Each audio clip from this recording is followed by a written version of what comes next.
We have met again, another week, another class, another interaction with the teacher. We want to thank you for your grace and mercy. Thank you for those who have arrived. Thank you for Timothy.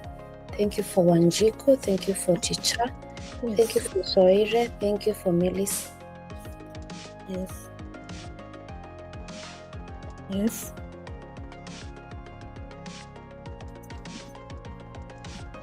You are getting lost.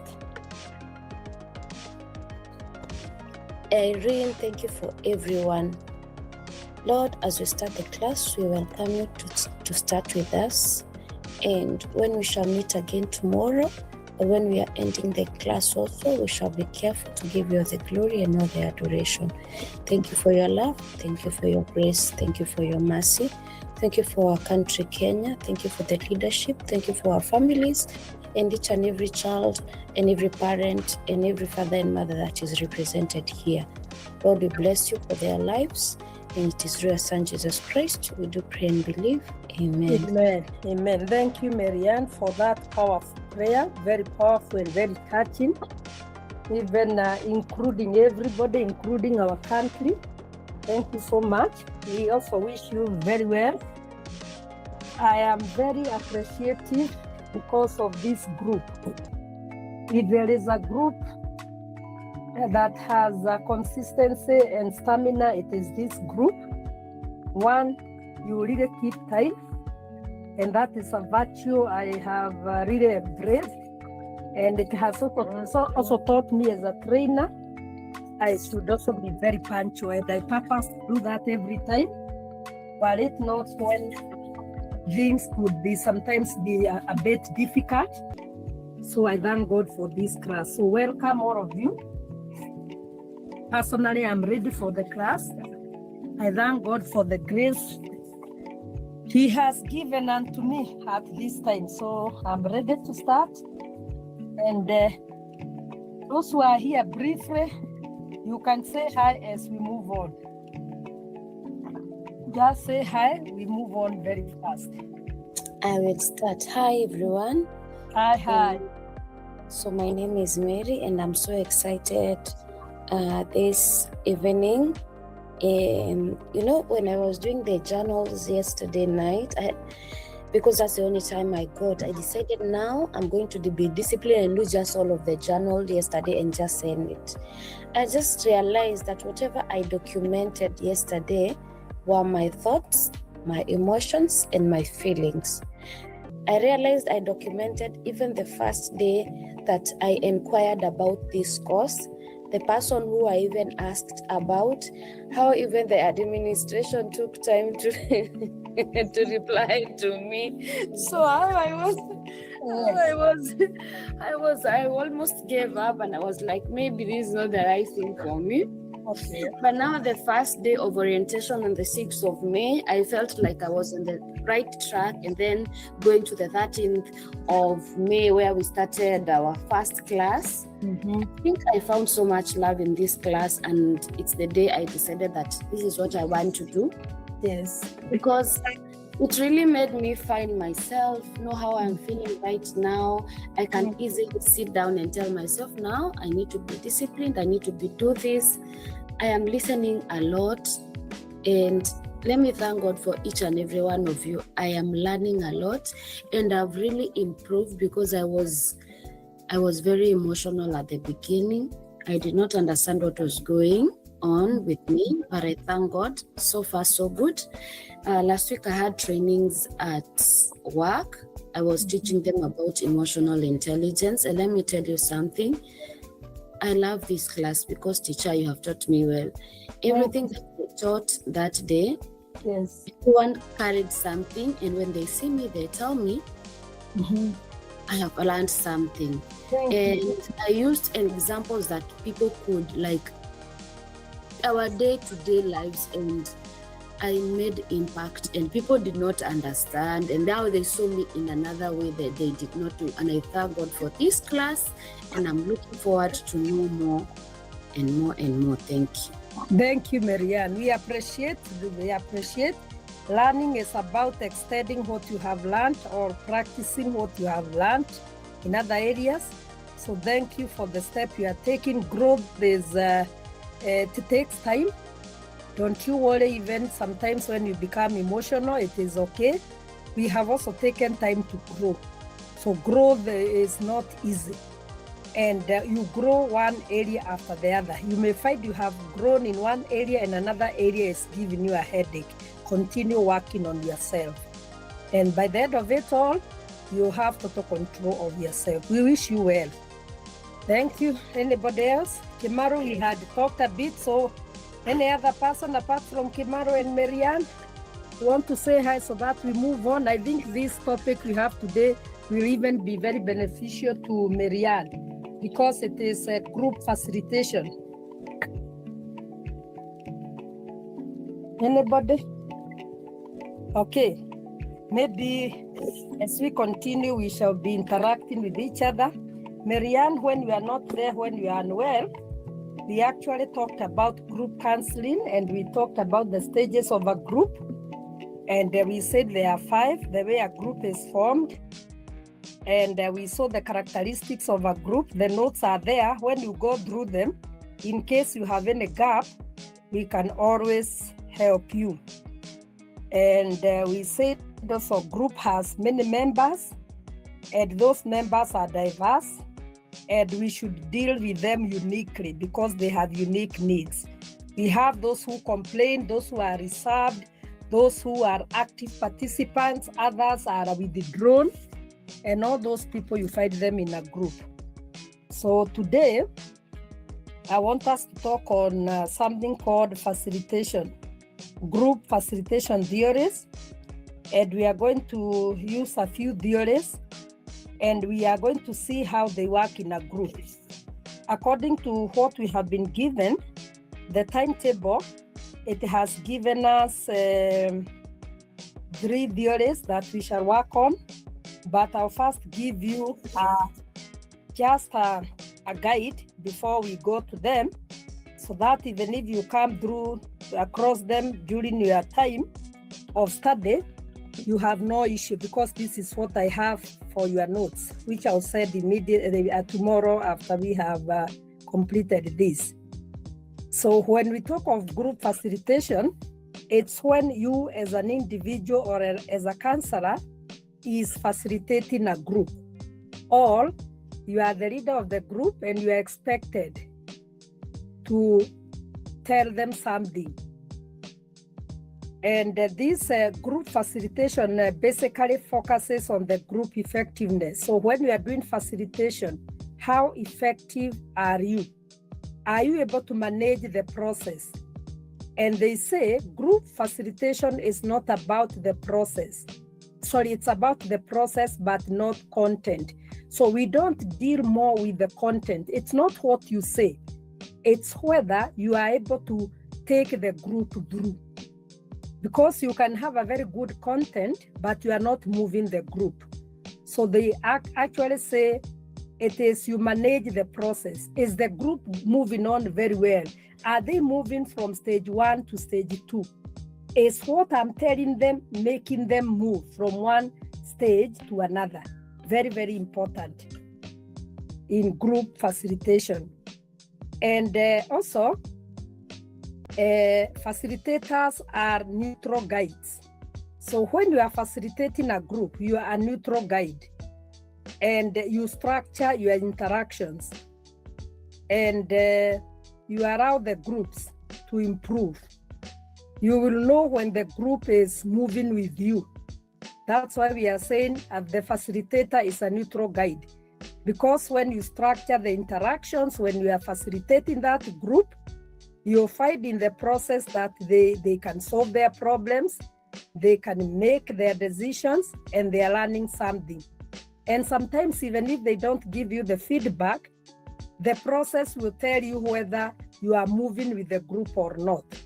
Because if you are talking to people and you see they are overly quiet, they are not even writing anything, they are not even attentive, you actually know there is something very, very wrong. So basically, that's what you should check. The process should ensure that people are able to move with you. They can solve their problems, they can make their decisions, they can ask questions, and so forth. So we have some key theorists who talk about group, how you can facilitate a group. And one of it, we talked about it last week, Tuckman's stages of group development. When we are facilitating a group, we look at those stages very well. We must look at them. We must look at our starting point. How is my group starting? That is the formation stage. Although I'm not structuring a group per se, I'm talking to them. In the formation stage, when I start talking to the group, what is this that I'm doing that is attracting my members? When I go to the storming stage, so that we can know each other, they can get connected with me. Are they so distracted? Are they emotionally destructive? Do they look like they are rebellious and so forth? That would go in the storming. Norming is when now you are able to bond with the group members, you facilitate, we are together, you see they are moving with you, they are even laughing. Then when you come to the performing, they understand the content. We are now in facilitation. And then finally, there is adjournment. When you see that the group has gained, now you can add the facilitation. So ensure that all those stages are there, even when you are facilitating a group. Whether it is a group that is structured in a way that you have formed the group in the community, or whether you have been given a group to facilitate, ensure that it follows the 5 stages of Tuckman according to what you or whatever method you want to use. So I want to talk also about a few theories and models of group facilitation which you can use in your day-to-day life. There is social facilitation theory. This one, it actually enhances or talks about the presence of others as motivators. In actual sense, when others are present, performance is improved. And there is a lot of closeness, a lot of cohesiveness, because it is social. So when you are doing your facilitation using the social facilitation theory, you use the interactions more. You want people to bond. You want people to come together depending on the content you are teaching. Let's say you are talking about managing conflicts. Using the social facilitation theory would be a very good thing, because you tell those people the importance of living with other people and how they can live with other people. So that is one theory that you can use.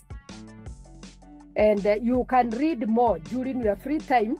It's not in our syllabus per se, but I really tried to check some of the group theories.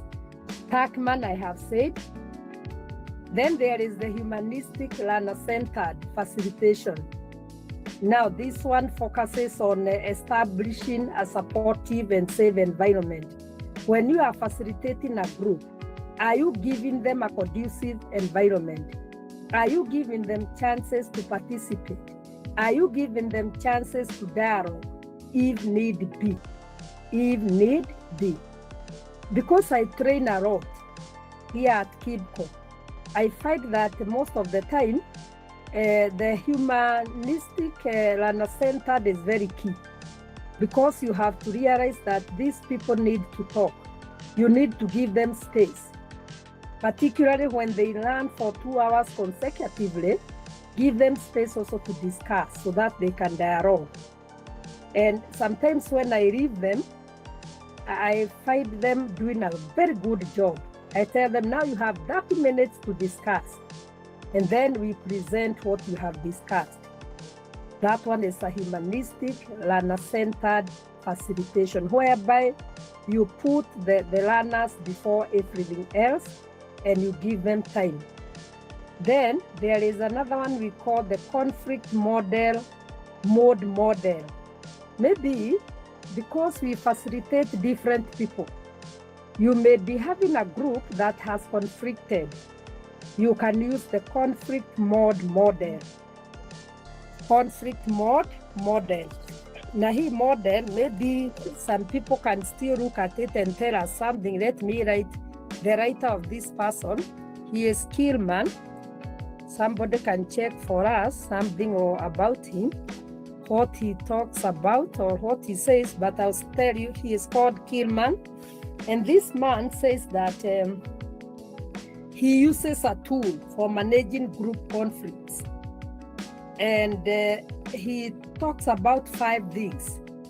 In every normal group, there is conflicting.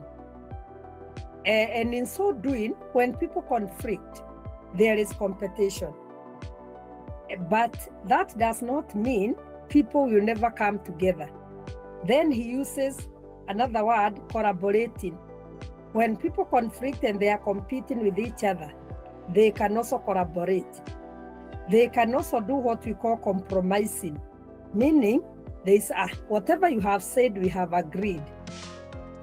In another instance, people can do what we call avoidance.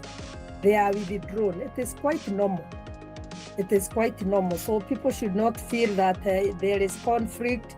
Some people do not want to participate. It's very normal. You shouldn't feel like you are not doing the right thing. Then there is accommodating. You find that people are accommodating one another. So this Killman, he is Thomas Killman, he talks about those 5 ways of managing conflicts in a group, particularly if maybe one has gone for mediation. And you find that there is a lot of competition. People are competing with each other because of various things. You can help them. You can help them by using the conflict mode model. It's called conflict mode model. Called conflict, like this. Let me write it well. Conflict, and then mood.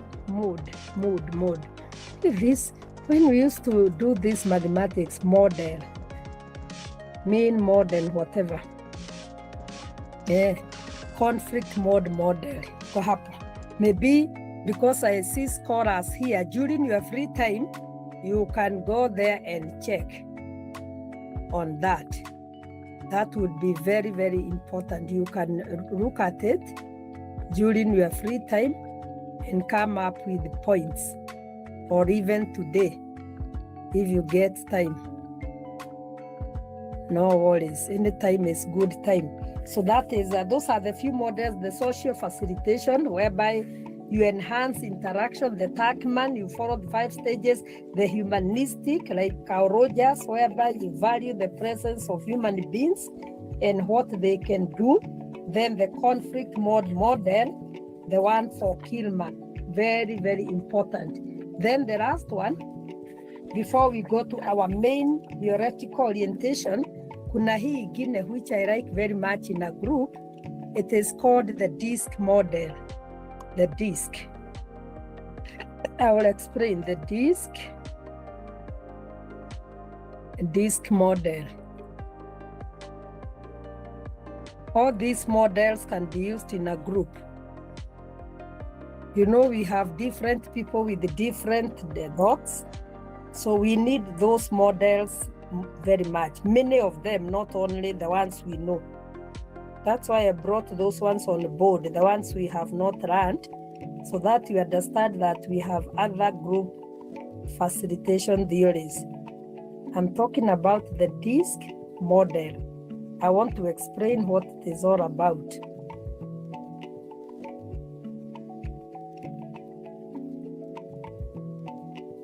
So when we are talking about this DISC model, it is a behavioral assessment framework to understand how people communicate. Actually, it is geared towards understanding how people communicate and make decisions.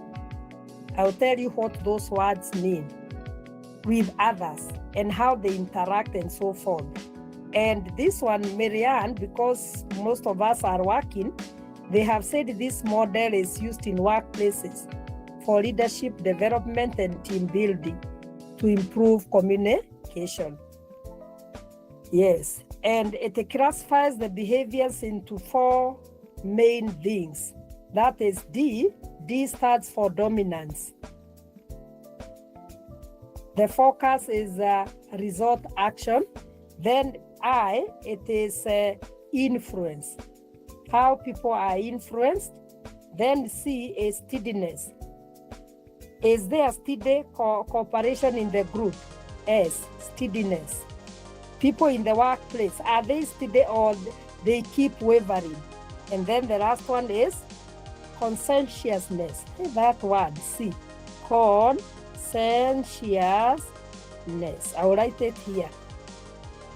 Yes. So when we talk of D, it talks about let's make a decision and move forward. So the group members say, let's make a decision in behavior.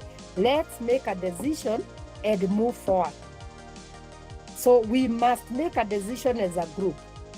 Let's get everyone excited. That's what the result action. So it is action oriented. It's behavioral in nature, and this dominance is action oriented. So the group members say, let's make a decision and let's move together.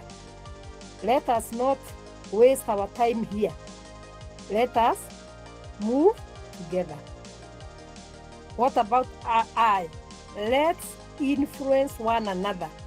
Let's get excited, all of us. So we are influencing each other. That's what it means by I. I is influence. Let everyone get excited. Like this class, the way you are excited to come to class. Let's influence one another. Let's get excited and move on. Then S, let's make sure everyone is comfortable. So that one is steadiness.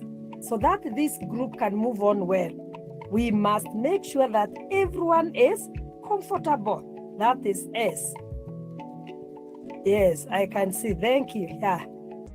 Thank you. I can see there the focus results. You can explain what you won't hear me say, and then see, let's view the whatever we have been doing before deciding. So they do a review. That is conscientiousness. They do a review. So as a group, let's make a decision and move on. Tutasoma. Let everyone get excited. Let's influence one another. Let's make sure everyone is comfortable with what we are doing. And finally, let's review. Have we moved on well, or there is something we need to do? Maybe, Marianne, I have seen something. You can tell us what you have seen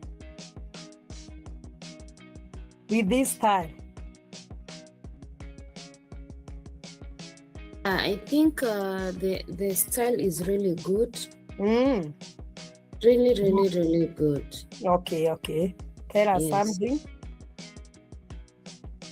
Because I think it's good because it helps us understand the patterns and conflict triggers, build balanced groups with complementary strengths, also improve empathy and reduce misunderstanding, also support clients in developing flexibility across styles. Yeah. That is powerful. The DISC model. Yes. Very important.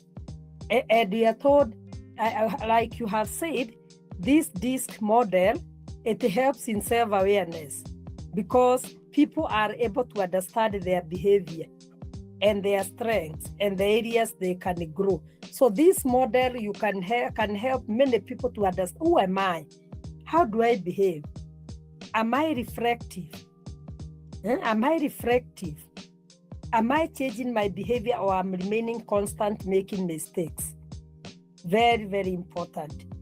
And it also brings about the idea of individual differences, that people are not the same. People have different ways of communicating. So in a group, when you are using the DISC model as a facilitator, you know people have different ways of communicating and solving problems. So the way Elizabeth talks, the way Elizabeth solves problems, it's not the same with Kimaru and what have you. Yes. Very, very important. And this model, it is actually focuses on what you can observe. This model you can observe that because it's a behavioral model. It is something you can observe from other people. When you are handling a group, you can easily check how are the members behaving. Is the whatever, what do we call, is the, what did we use? Is the graph, is the curve steady, or it is going flat, then it shoots, then it goes down? Very, very key. And this DISC model, you can also use it in conflict management because you understand how different styles contribute to misunderstanding. So it will help you to solve problems in a group. So far, so good. We can learn about this model more during your free time. Read more. It's not a part of what we are doing, but I was looking at them as models to handle groups. So having said that, the social, the Tuckman, the humanistic, the conflict, the DISC, I can mention something else before I go to the theoretical orientations, the major ones, the core facilitation principles. What principles do we need? When we are doing a facilitation, what are these principles that should guide a facilitator? I'm facilitating a group. Elizabeth is called. Like Saturday, I had been called somewhere for a seminar. When I go there, what are these principles that I'm supposed to follow? I want you to pick this one very critically. One is neutrality. The facilitator does not take sides. And when you are facilitating a group, depending on the content you have, avoid taking sides with even the content, because you might find there are some people there in the group who are suffering from that. They might feel you are dominating so much. So avoid dominance, like we have said. Dominance, Yes. Because this dominance, you might even dominate on one area and then you miss everybody. Let me go back to the DISC model. I have seen somewhere it says, it focuses on goal setting, problem solving, and helping clients balance assertiveness with empathy. So you have to be very emphatic when we are talking of the dominance, so that you don't dominate on one thing and then you miss other people. So whatever topic we are dealing with, let us employ neutrality. Make a neutral stance as a facilitator. Be very neutral and do not impose opinions. When you are speaking, don't impose your opinions. Emotional intelligence is about this. Human beings, so that you don't impose opinions. Human beings have been given the capacity to analyze what they do, so that you don't look judgmental. That's what I mean. So anytime you are making your speech, make it very neutral, particularly in a group. And even if you are cutting across something, make sure it is not clear-cut, but it has something we call harmony. Harmonize your language, in short. That's what I mean. Even if you want to say something, harmonize.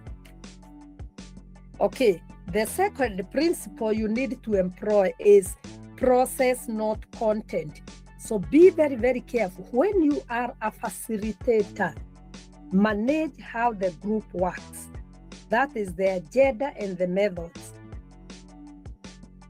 but not what they are deciding. What you are talking about is very critical, but are you able to move the agenda of the day? If I'm talking about maybe about, like I said to those women, I'll talk about positioning themselves, believing in themselves, and also positioning themselves.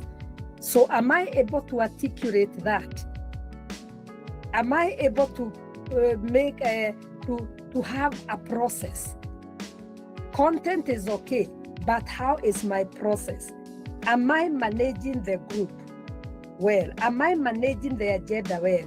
Is it moving the group from one stage to the other? Because I do feel there is something I want us to clarify. Anybody with a question before I check something?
Yvette, where are you?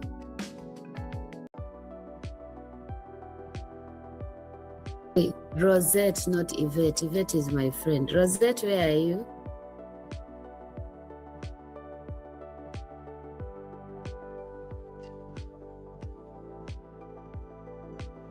Hello everybody. Marianne, niko poa, niko job bado. So utaweza kutuendelezesha hapa, na naona Tichan kama ameenda missing kidogo. Ohoi, hata sina bearing. Ndio hata nini nadiscussiwa. Okay, let me see. Okay, now that mwalimu hayuko, then let me read what I can see posted here. Kwanza ni wewe umeipost. Let me read it. Guys, do you think it's okay? Okay, so I'll just read this. Core facilitation principles center on neutrality, active listening, inclusivity, clarity, and designing processes that help groups think, collaborate, and decide effectively. What's core facilitation principles? Okay, what core facilitation principles really mean?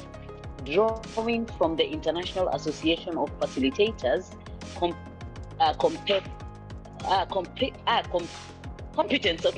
competencies and widely recognized facilitation practice, core principles describe the mindset and behaviors a facilitator must consistently demonstrate to guide a group toward productive outcomes. These principles ensure that discussions are structured, inclusive, and aligned with the group's goal. Core facilitation principles. The first one is neutrality on content. Facilitators stay impartial and avoid influencing the group's opinion or decisions. This role is to guide the process, not the content. Number two is active listening. This includes attentive body language, paraphrasing, and demonstrating genuine interest in participants' contributions. It builds trust and ensures people feel heard. The third one is inclusivity and respect for diversity. Facilitators intentionally create space for all voices, honor different perspectives, and cultivate psychological safety. Number four, clear process design. Selecting methods that match the group's goal, culture, learning styles. This includes planning time, space, and flow to support effective participation. Number five, collaborative relationships. Building trust with clients or stakeholders, clarifying expectations, and co-designing the session to ensure alignment on outcomes. Number six, are they too many? Okay. Number six, creating a participatory environment. Using techniques that encourage engagement, open-ended questions, brainstorming, structured dialogue and feedback loops. Number 7, clarity and structure. Providing clear instructions, summarizing discussions, and guiding the group through stages: opening, exploration, decision making, and closure. Number 8, flexibility and adaptability. Adjusting methods based on group energy, emerging issues, or unexpected dynamics. Skilled facilitators read the room and pivot smoothly. Number 9, conflict management.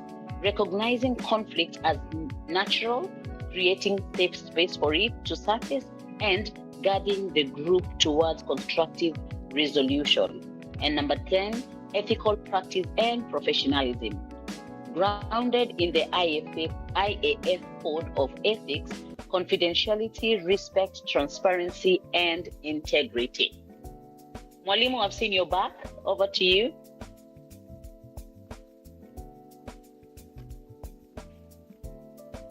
Mwalimu, I think I saw. She disappeared again. Again.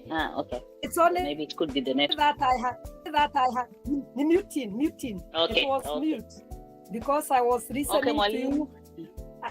Can you mention a few? I didn't hear all of them. Just Okay. without going deeper, just briefly. Okay. Yes. So the first one is neutrality on content. Yes. And then the second one is that in the neutrality on content is the role of the facilitator is to guide the process, not the content. Number 2 is active listening. This includes attentive body language, paraphrasing, and demonstrating genuine interest in the participants' contributions.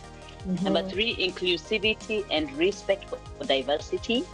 Yes. Number 4 is clear process design. Number 5, collaborative relationships. Number 6, creating a participatory environment. Number 7, clarity and structure.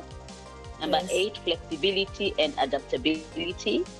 Number 9, conflict management. And number 10, ethical practice and professionalism. Thank you very much. Thank you for helping. I can hear you have mentioned neutrality, the process, not content. That's powerful. And then I have something here.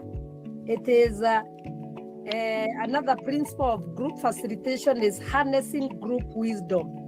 So if you are a facilitator, you should not have the monopoly of knowledge. It is because the group is very rich. So try also to harness the wisdom from the group using your own strategy and your own method. Sometimes that's why we tell the group when we are facilitating groups to go into discussion groups so that you can be able to pick the wisdom they have. Very, very key. Even the questions they ask and the answers they give can give you a lot of insight. I have found it in even unstructured groups. When I go somewhere to facilitate being in a seminar, I find those members are very rich. If only I'm able to involve them in one way or the other. I first talk to them, give them what I have. Then when I give them that chance, they are able to use it very well. So that's another one. And then I have heard you say that another principle is active participation. That's a principle of a group, ensure that these members are participating. Owing to the fact that we have different members, we have those who are sanguines, and a sanguine cannot keep quiet for 2 hours or 1 hour. You can even give a room for them to ask questions, to clarifications, input. That's why we put them like that when we are facilitators. Whether somebody has an input, whether somebody has needs a clarification, very important, or whether somebody has a question. Those 3 things can enhance the group wisdom because other members can answer those questions on your behalf. Thank you very much for participating. My network went down. I was trying to look at it. nimejipanga. Sometimes these networks, they can be very devastating. I was trying to look at something before we came to the principles, which I started, because I want you to understand the process of a group.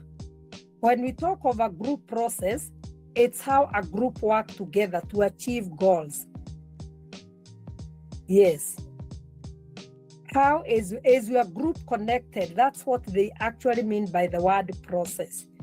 So when you are a facilitator in the group, can you ensure that there is interaction, there is communication, there is participation? Those are key ingredients in facilitation. As a facilitator in the group, pay attention to these three things. That is interactions. How are people interacting in the groups? How are they communicating? How are they participating? And also, I can add another one. What is the overall dynamics? How can you be able to monitor the dynamics in the group? Do they seem to differ a lot? Or how do you get there? So very, very important. So, and if you want to pick that as a facilitator, there are things that you need to do so that you can be able to pick that. As a facilitator, plan well. Plan well so that your group can be connected. When you go to a group, tell them, we are going to talk about this, like what Marianne told us. We are going to talk about emotional intelligence so that they understand. Yes, then I'm still on the process. Open the session. Open. Don't just tell the plan. Once you plan, at least you write the notes very well from the beginning to the end, you know. Then you go to the actual facilitation. Open the session. Welcome them. Don't talk about so many things. Welcome them and set the rules. Say we are going to be here for 10 minutes. If it is a facilitation you are doing or talking to people, tell them the session is going to take 1 hour or 2 hours, and I'll speak for a few minutes, then I'll allow members to ask questions. In fact, when you open the session well, I do hear there is something we call psychological safety.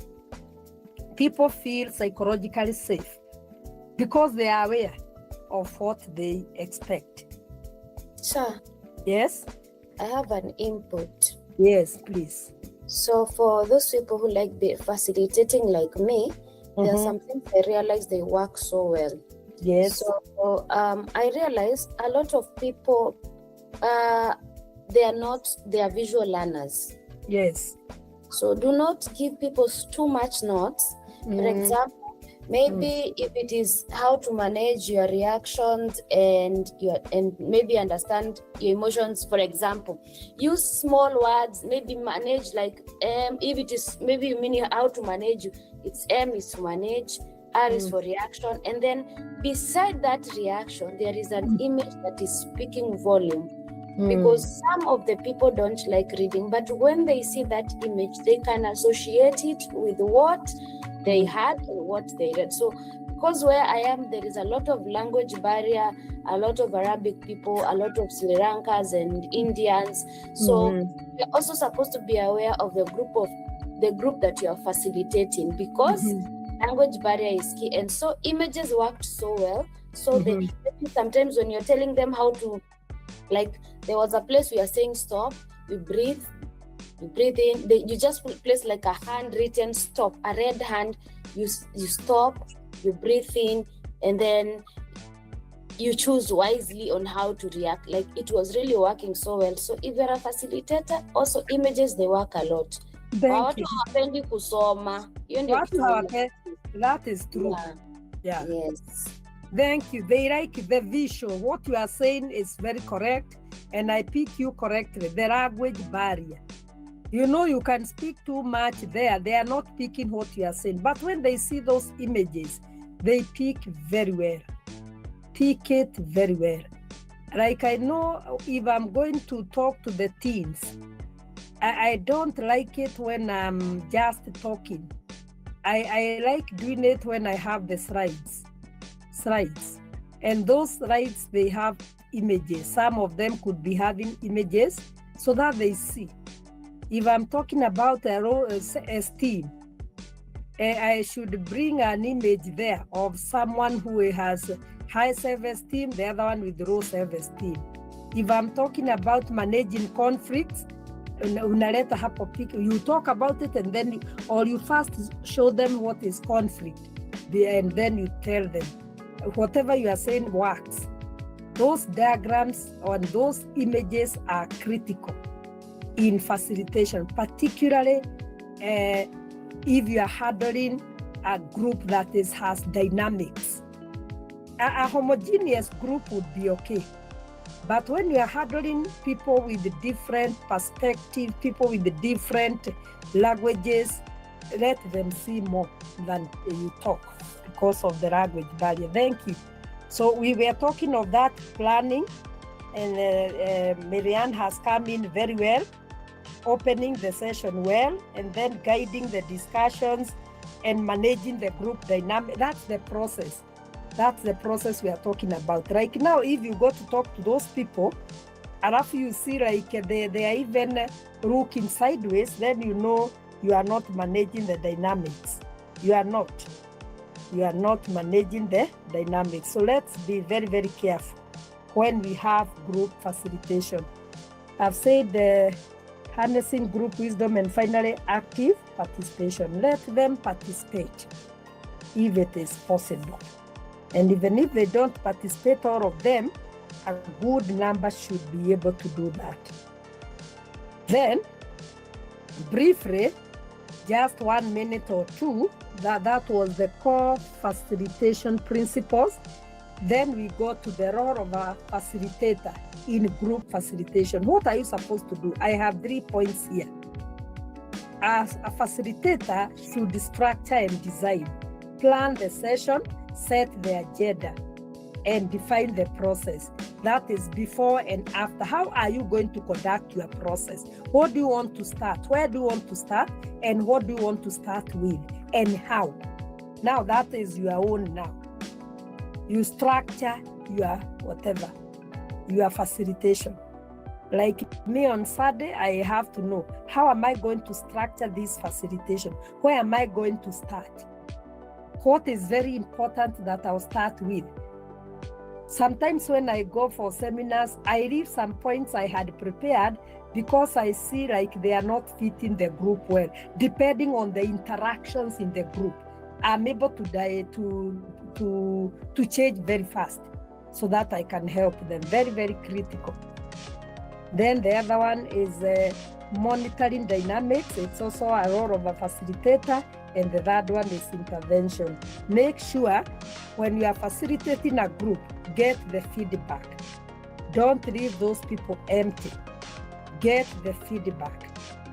Whether they are going to say it in one word, whether it is by coming and writing there on the board what they have heard, it is critical, even by the show of hearts. Very, very important to get those feedbacks, ask them questions so that you know whether your session was productive or not. I think after here now, I can go straight to where we are supposed to be. We are supposed to cover 3 theories in group facilitation. And this one is application. I'll try as much as possible to see how these concepts will be ingrained in group counseling. And we shall start with the first one called cognitive group facilitation. We are going to see what is this that you do in a group when you are using cognitive. What are these concepts? What are these things that you are supposed to take into considerations? I have picked a few concepts which maybe you can be able to pick. I have picked a few concepts from the cognitive group therapy, which you can use in a group and you can help the group members. One of it is called corrective cognition. Collective in the sense that we talk of this collective. This is a group of people, and it's like they are thinking the same. It's called cognitive cognition. Though we are many, one body. So these people, they have what we call collective cognition. Collective cognition. Now, members could be 10, but we are told that they change their individual cognitive structures through interactions. It's like the way we say, when people form a group, people say they are like brothers and sisters. Why? Because through the interactions, as they interact, they share a lot. They tend to come together and look like they are thinking the same. That's what we call collective cognition. And we call it in good English, synergy, cognitive synergy. There is something we call cognitive synergy. Cognitive, this word I was hearing it a long time ago. I didn't know what it means. It means synergy.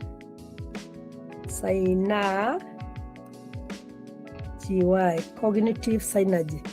I'll explain what it means. What I'm saying is when people interact in a group, they create what we call collective group level cognition structures. And sometimes we call these ones cognitive synergy. They tend to think the same. They tend to share beliefs. They may not believe the same, but they share a lot in common. So when you are a facilitator and you have a group, you may find that this group is sharing a lot because of the interactions they have been through. They are influencing each other cognitively. Yes, cognitively. That is one, collective cognition. The second one is cognitive co-evaluation. So this one is like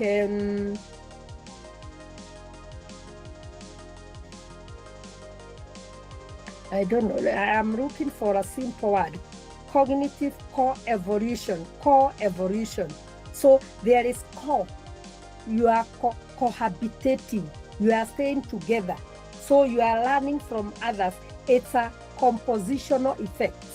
So from the core, it's like, it's not like the collective cognition or synergy, like in here, there is evolution. You are picking something from another person.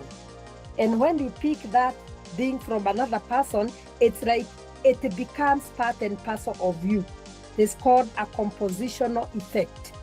You compose something out of what you have heard from other people. That is what we call cognitive co-evolution. You pick something from other people, and from there, you can be able to build other things from what you have learned from other people. That is the second one. The third one is irrational beliefs.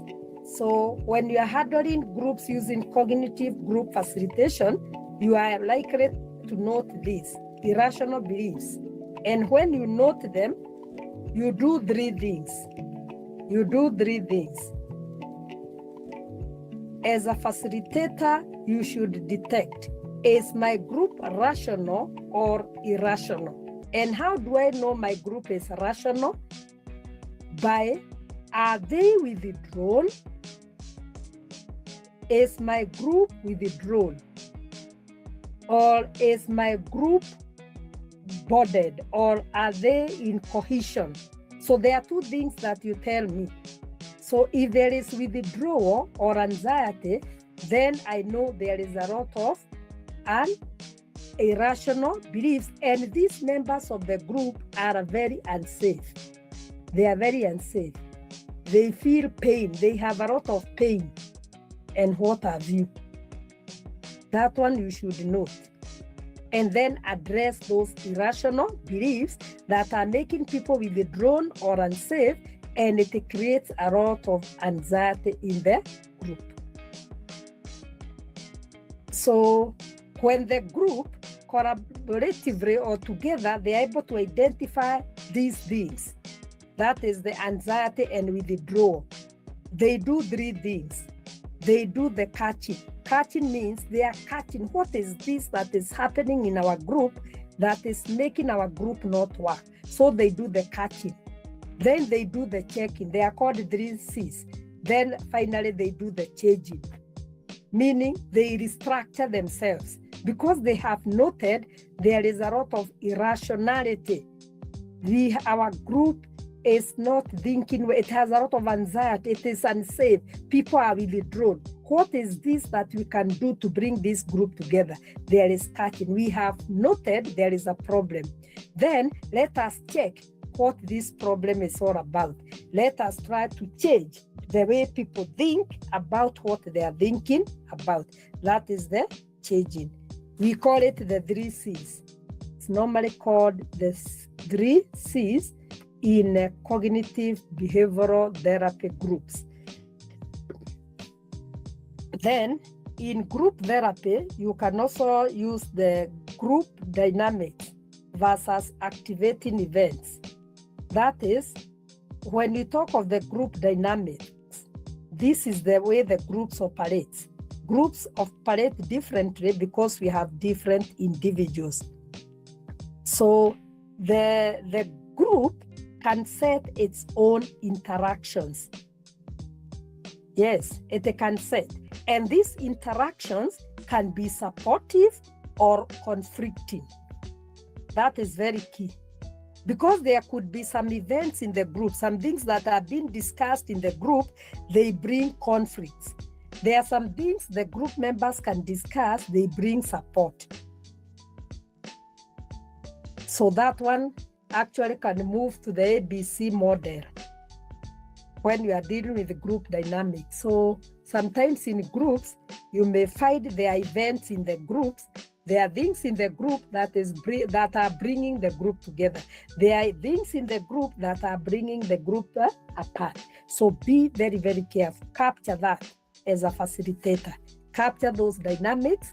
Capture the activating events that are bringing differences, or capture the activating events that are bringing harmony, so that you can dwell on them. Those that are bringing harmony, you can dwell on them. Those that are bringing the differences, then you work on them. Then the other one, you can check in group, the facilitation theory using cognitive is a system-centered view. So you look at this group as one group having a driving force. So a group can have a driving force. What does that mean? In one group, you can find some people have a lot of energy and they are very curious. So when I talk of systems-centered view, in a group, you can have 2 categories of people. Those who have a driving force, that is curiosity, and those who have a restraining force, that is anxiety. So those 2 groups, you can find them there. So when you are using cognitive group facilitation strategy, check in your group. Do you have those individuals who are very curious? They want to know more. Do you have this other category? They seem to be restraining. They are anxious. In fact, they look nervous. They are afraid. They have some fear, and so forth. So check on that. So that it helps the facilitator to move from chaotic communication to constructive, functional communication. Because if you are not going to address the systems-centered view, you as a facilitator, you are not able to see the drivers here, the driving forces here. You are not seeing the curious people. They need to know. And you are not addressing that. You are not also addressing the restraining forces, that is anxiety, you might end up losing that group. So it is good to balance, work on the two. Some people use the same tempo as facilitators, not okay. Don't use the same tempo, or as for me. Sometimes you can even, as a facilitator, crack jokes, but you cannot crack joke throughout. There are people who need articulation. They need good explanations. They are running from there, and that's why maybe they are restraining, because they are not benefiting.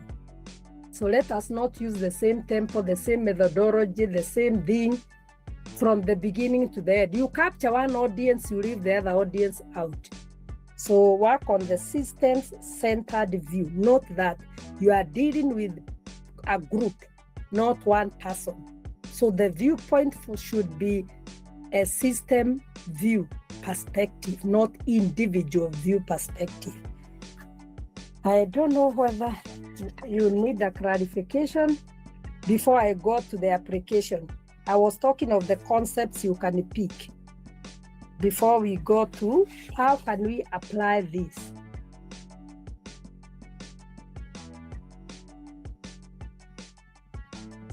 Any question on collective cognition, cognitive, all those things? How are you finding it, Rosette?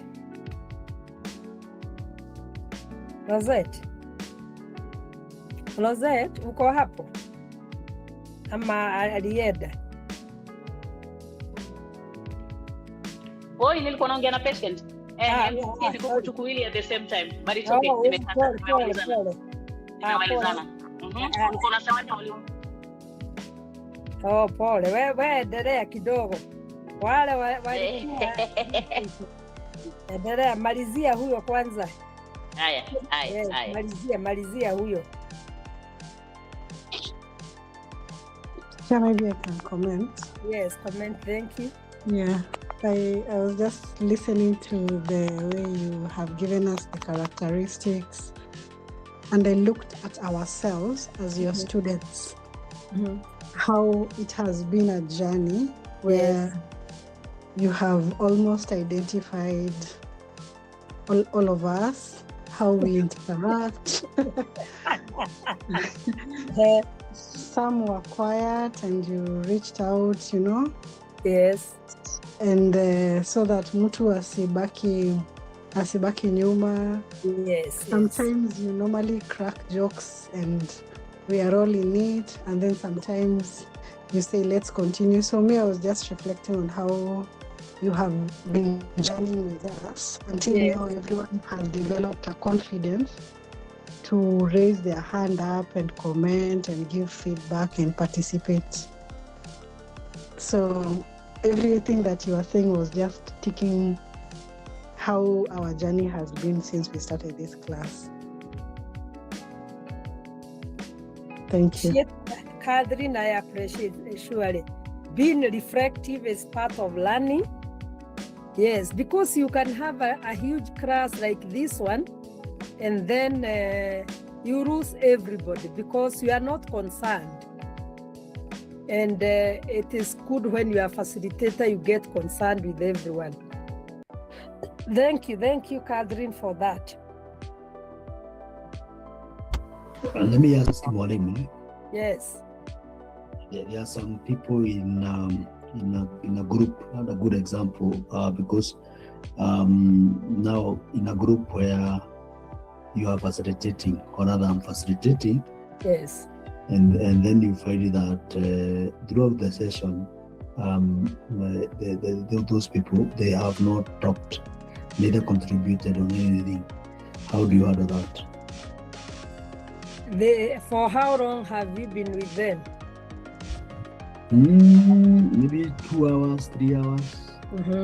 But you find that there are some people who have not contributed anything to the discussions that maybe or rather, when you are facilitating, you give them time to discuss, time for and then you find that there are some that have not contributed anything for those 3 good hours. How do you go about that? Esther, can I answer that for you? Yes, answer. Thank you. I was looking for an answer. Yes, answer. So such people, they are very good people. Number one, at the end of every session, you have a recap session. This is a session whereby each and every one of them has to say something, what they have learned and what they are taking away. You'll come to realize they were not just quiet, but they were they'll say a lot of information. So if you don't have recap sessions in your facilitation, or maybe us or everyone, we should include that. Recap is really good because that's the time you'll come to realize that those quiet people at that particular corner, they learned a lot of things. So to me, recap sessions work a lot. Thank you. That is one point, Kimaro. Recap before. Okay, I have a question. Yes, I have a question. Yes.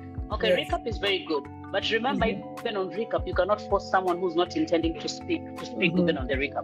So if the person was not participating, there is also a possibility that the person might not give a feedback. So when it comes to recap, so how do you still handle that if the person is not giving feedback also?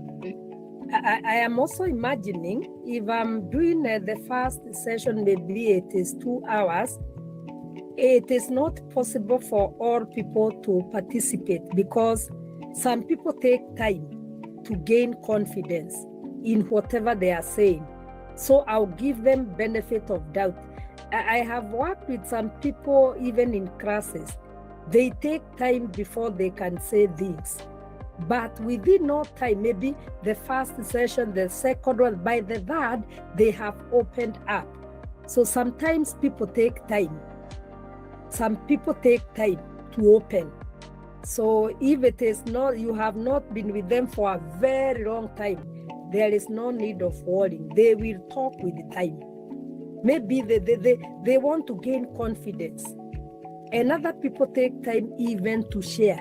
I am telling you, can even have a client. Munaongea session, the first session, anaongea yes, lakini anafunga sana. But now when you come to the second one, uone ameanza kufunguka. By the third one, it is done. So some people may take time. So Kemaru, you don't have to worry so much. Some people take time. Just continue pressing, yes. I also realized that during activities, most of the facilitation I've done, we have activities. And if I realize somebody is not saying much, I give them the role of being the leader. So you're the one who will be leading that group. This is the activity we are doing. So at the end of the day, they will say something. Those are some of the techniques I use. If you don't say much, I'll give you a role. And then at the end of the day, they will facilitate and they will present. And then I ask him or her to choose a person that they want them to like present the activity or give feedback, and it works well. Thank you. That one also, as we come to the, thank you, Marianne. As we come to the application, you are going to see that before Joanne speaks, and you have even made me remember. Let me just mention what Marianne has said. When we come to the application and techniques in cognitive group facilitation, we talk of one being role playing and cognitive techniques within the groups. So whatever you are saying is very correct. If you want people to participate, just use practical things. Let them role play. Even if they play the role of a passive person, they don't want to be at the forefront. At least they are doing something. I agree with you. They can take the role they want, but at least they are doing something. And with the time, they will make it. Thank you. Marianne. Okay, Maro, I hope you are getting that. Role play and other activities can be done in a group so that those people can open up. And surely they do. I thank you for that. I have also remembered because I used to be a gender trainer in the ministry. Yes. One of the duties. I remember. Yes. That within the session, then after maybe facilitating, then I would because of the some terminologies in terms of gender. Yes. Then I would bring the words like now, like the word sex. And then I would ask everyone, give papers and ask them to define what is sex. And then you find very interesting answers. And that will make them, wanaamka wote. And they participate. Thank you. That one is also another method you can use, Kimaru. We are giving Joanne a chance. You have even come up with a very good point. Bring humor in the group. Bring a topic that will elicit a discussion and it touches their lives. You see the reactions. Even those who don't talk will start smiling. That's also a very powerful one. Bring a humorous topic in between. And then you find them, maybe the topic that was going on was not stimulating. So that one you have given, like what you have said, it stimulates them to speak. That is powerful. Joanne, where are you? I'm here. I think most of the points have been said that I wanted to say, especially when facilitating a group with young people, because I've done with teenagers, and you'll find some of them are very shy, especially if it's a mixed gender, there are boys and girls in one class. So most of the points have been said. For example, if I notice there are some shy people, I'll try and walk around the room and go to that side, like not isolate them. And then give the roles. For example, ask maybe one you see is not really participating to be the timekeeper, to help in taking notes. They might not be vocal, but you try and involve them. And also using the role plays a lot. You'll find sometimes they're even excited to participate, but they're probably not that open in talking. But by the end of the session, like Timothy has said, you can ask them to write. So if they have a question, some might not want to raise their hand. Some don't want to be put on the spot. So you can tell them to just write the question. Just trying to be alert even as the facilitator. If you find also there are some boys who are rowdy in the group, you can try maybe and separate them. Just trying to be alert and to notice. Another technique I used was sharing my own story of maybe how I used to be shy when I was a young girl and how I managed that situation. And then you see them lighting up and thinking, oh, so it's not bad to be shy. It's not bad to feel uncomfortable, And they start connecting with now the session. But most of the points have been said. Thank you, Joan, for your input. Last one. No problem. We are here to help one another. So a facilitator is not supposed to be predictable. What do I mean by that? For example, number one, you're supposed to take over the room. So for example, when I was doing facilitation last week, you wouldn't know whom I'm going to ask to read for me what they can see. Just there, and then I'm facing the board and I'm asking somebody from that corner read for us. They are going to read. So some of them told me hey, ilibidi tukue very attentive because sijui kama mimi ndo ninasoma next. Take the room. The room is yours. Engage with them. Usikae kwa kona moja. Walk from this corner to the other. Walk from this corner to the other. Engage them. I don't know how to say it, but how I wish I could even. But usikue predictable. And then if something, like for example, when I did 3 sessions in a row, the first session, I realized the people that were there, I had to change some strategies.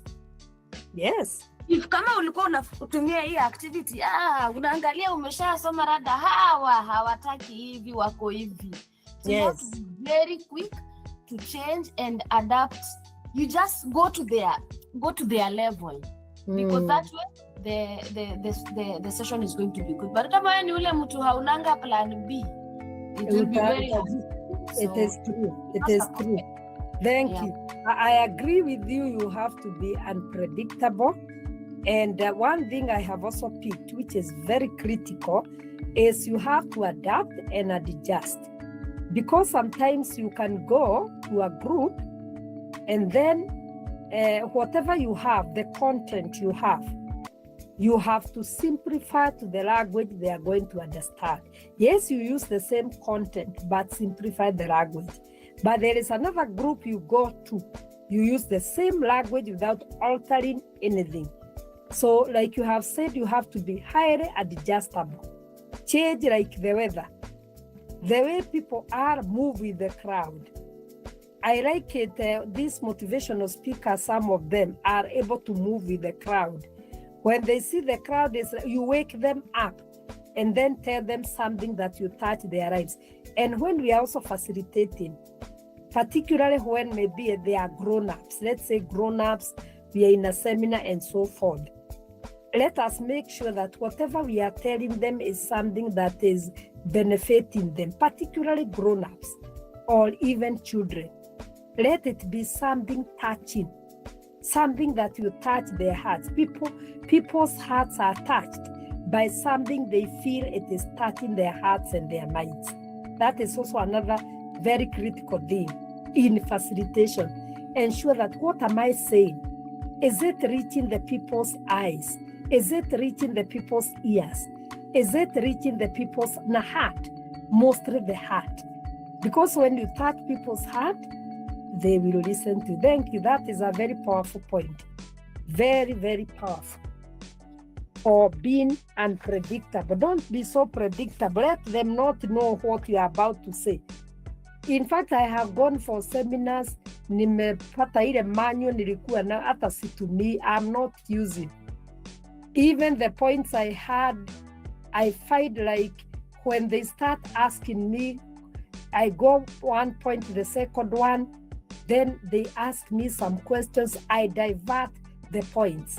I make them, I sort of rearrange my words to fit to their demands, so that the demands they have, because sometimes you can look at the audience, the interest they have when you start talking to them, and then they start telling you, we need this. I normally divert very fast and change the wordings. The content will be the same, but I'll change the wordings to fit them, because that's what they need for now. So we are learning a lot from each other, which is very critical, because all of us, we shall be doing these facilitations. Those who are in schools, you'll be teaching learners. Is what you are teaching touching their hearts? I don't know. Sure.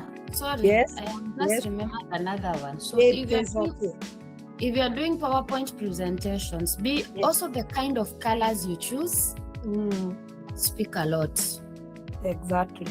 So when you're just, I don't know how to put that. I don't know how to the English to explain that, but also be sensitive to colors. Like colors also speak a lot. That's one thing I learned a lot, because somebody highlighted from the last session I was, did you guys realize that the colors that were used were for our company?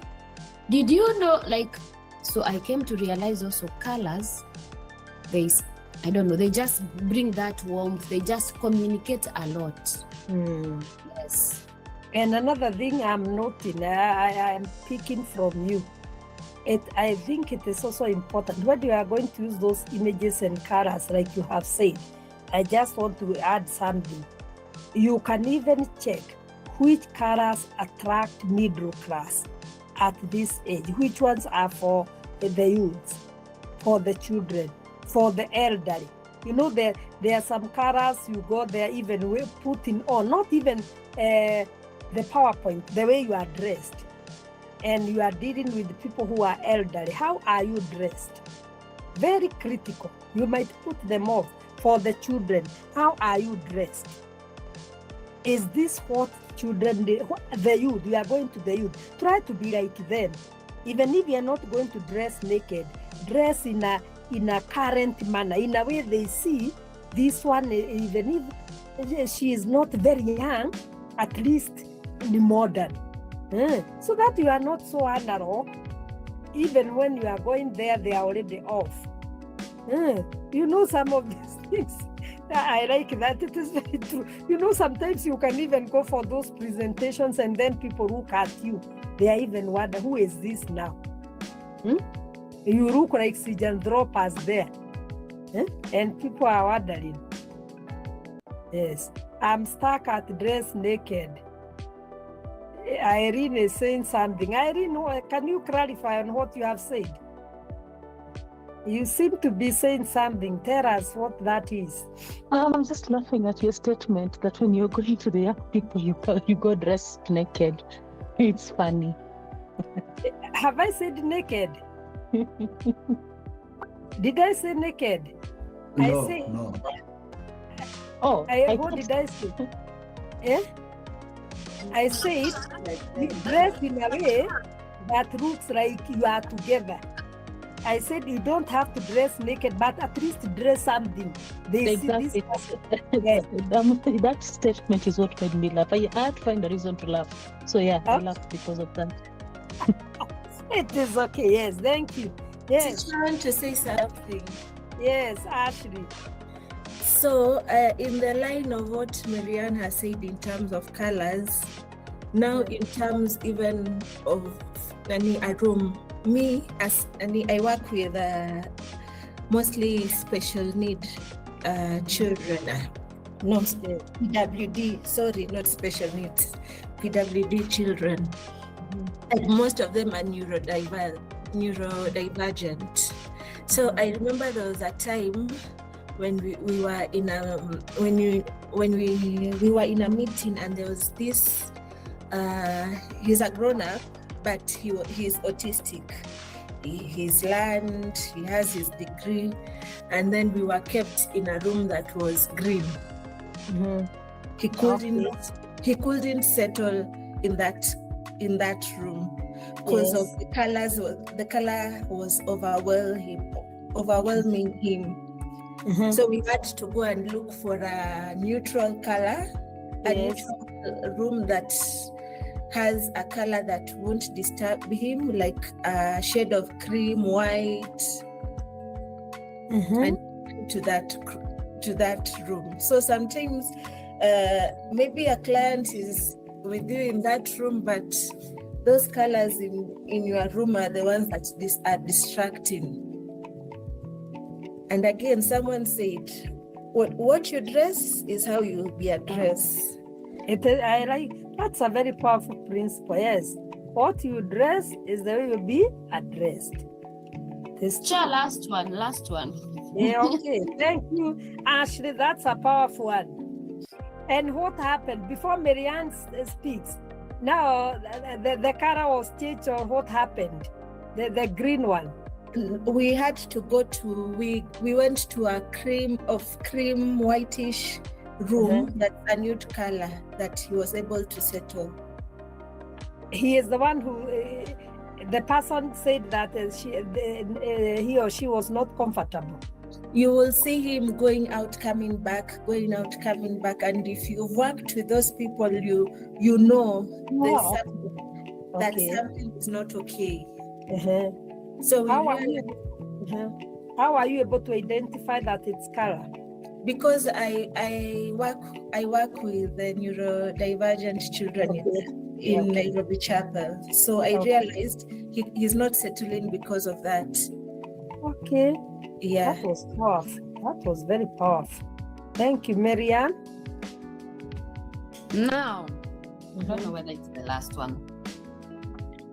You always, as a facilitator, always leave an impression. What do I mean? When you're ending that session, just have something that when they see you or when they hear teacher so and so is coming, they can relate to that thing. For example, I taught them a different way of clapping they have never had. Yes. We were so happy. So far, they are calling me Parapanda, and I'm so happy about it. Again, I taught them another way of clapping. They were so happy. I taught them, for example, in India, use a word that people can easily remember to teach something. For example, in India, they bring their hands together to say namaste, like when they are greeting something, like namaste. So we use that word in our park to mean when I see somebody is very angry or they are just being irrational. You see the way, like when somebody is doing yoga, you bring your two hands together, open them, and then close your eyes and say namaste.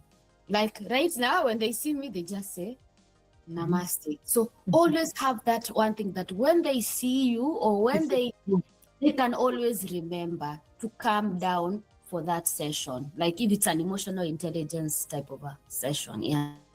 That whatever you have said, it's good you have said that. Because in fact, if you're a facilitator and you don't leave an impact, you are finished. Have something that will connect you with those people. I went for one, that one, in fact, I had just gone a pro bono service, just to volunteer and talk to some teachers who were doing retouring. Then I said, as a counselor, let me give back to the society. So I had to go, they were in 3 rooms. They were in 3 rooms. Ikada kwa room 1, room 2, room 3. I just went motivating them. Do you know, there is something I left there in one room. One room in particular, there is a word, like you have said. I left there and it has saturated almost the whole of Georgia. And when I could meet with those teachers, they were telling me, Elizabeth, you are not alone. That one, it was so touching because it was connecting with what they were doing. They were doing retooling for the CBC, and you know how CBC is tricky and people are devastated, they don't understand. Then I told them, you are not alone. In fact, they told me that they became very successful, even the other classes. So whatever you are saying, I concur with you. If you leave people with a touch, even the other time I went there, because I went there again, by the time I entered that door, they were, you are not alone. I was so excited. So that is very powerful. Leave a touch there. There is something that they always do when they see you. I like that. Thank you. We are running a lot. We are picking from one another.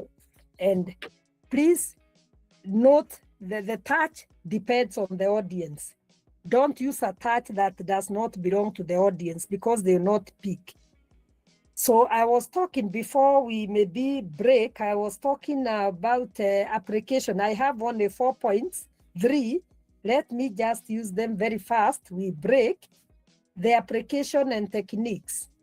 And I said the first one is role play. You can role play some of the things that you are doing so that they become more practical to the group, like what most of you have said. And then another application is group developmental stages. So as a facilitator, you note the cognitive stage your group is in. It is good to know when I started this group, they were at this cognitive stage. As I move along with them, they are changing their way of thinking. They are growing. Is there growth cognitively in your group? Please do note that very well. If there is no growth, then you know you have to do something. There has to be cognitive change, meaning that your group is moving from one stage to another, like we saw in Turkmen. If they were in forming is when you met for the first time, you are strangers. They looked like they were withdrawn. But with the time, they started now like they were not in touch. Then finally, there was a lot of cohesion and what have you. Then there was performance, and finally, you can see the group now feels satisfied. Check that in a group. Is your group growing? That is the key point. Is your group in the process? Are you preparing the process like we said? Is the group working together? That's what we said the process means. Is your group working together? So encourage your group members to work on the current experiences and work with the here and now. How are they moving on? Is it healthy in a healthy manner or unhealthy manner? So check the process from the beginning to the end, whether people are what do we call it? Whether people are enmeshed or whether people are like distanced. Yes, kuna kitu tunasema distanced. Is our group members distanced? Or are group members enmeshed? Are they together or are they distanced? If you note such a kind of a psychological distance and emotional distance, then you know the process is not moving on well, and so forth. Check their connections there. Yes. I think those are the 3 points I can talk about in as far as the application of that theory is concerned. Maybe when we come, we shall look at what role the group leader plays in the cognitive group therapy before we move to the other theory, which is person-centered, as we continue deliberating on this. We finish up on the role, not now. We give ourselves at least a break. This class keeps time, therefore break is very critical. We first go for break. It is 8:08. Let's meet at 8:30 so that we can move on. Yes, 8:30 is our meeting time. Bado wakunywe kachai, kuna baridi sana.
facilitate them also.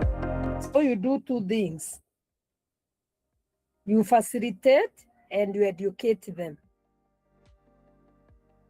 Like that case, Kemaru, you gave us, and also Marianne, about the topics you are handling. There was education, which we call psychoeducation, so that you give them the input and also the knowledge to know something they didn't know. At the same time, you help them to understand as you facilitate them. So you can do those two roles. Second, you are an active director, meaning you are not like the person-centered whereby you leave the client. In this one, you are actively involved. So you are very active. When you are using cognitive in group facilitation, you are very, very active. You take an active role. And most of us, when we are facilitating, we are like this.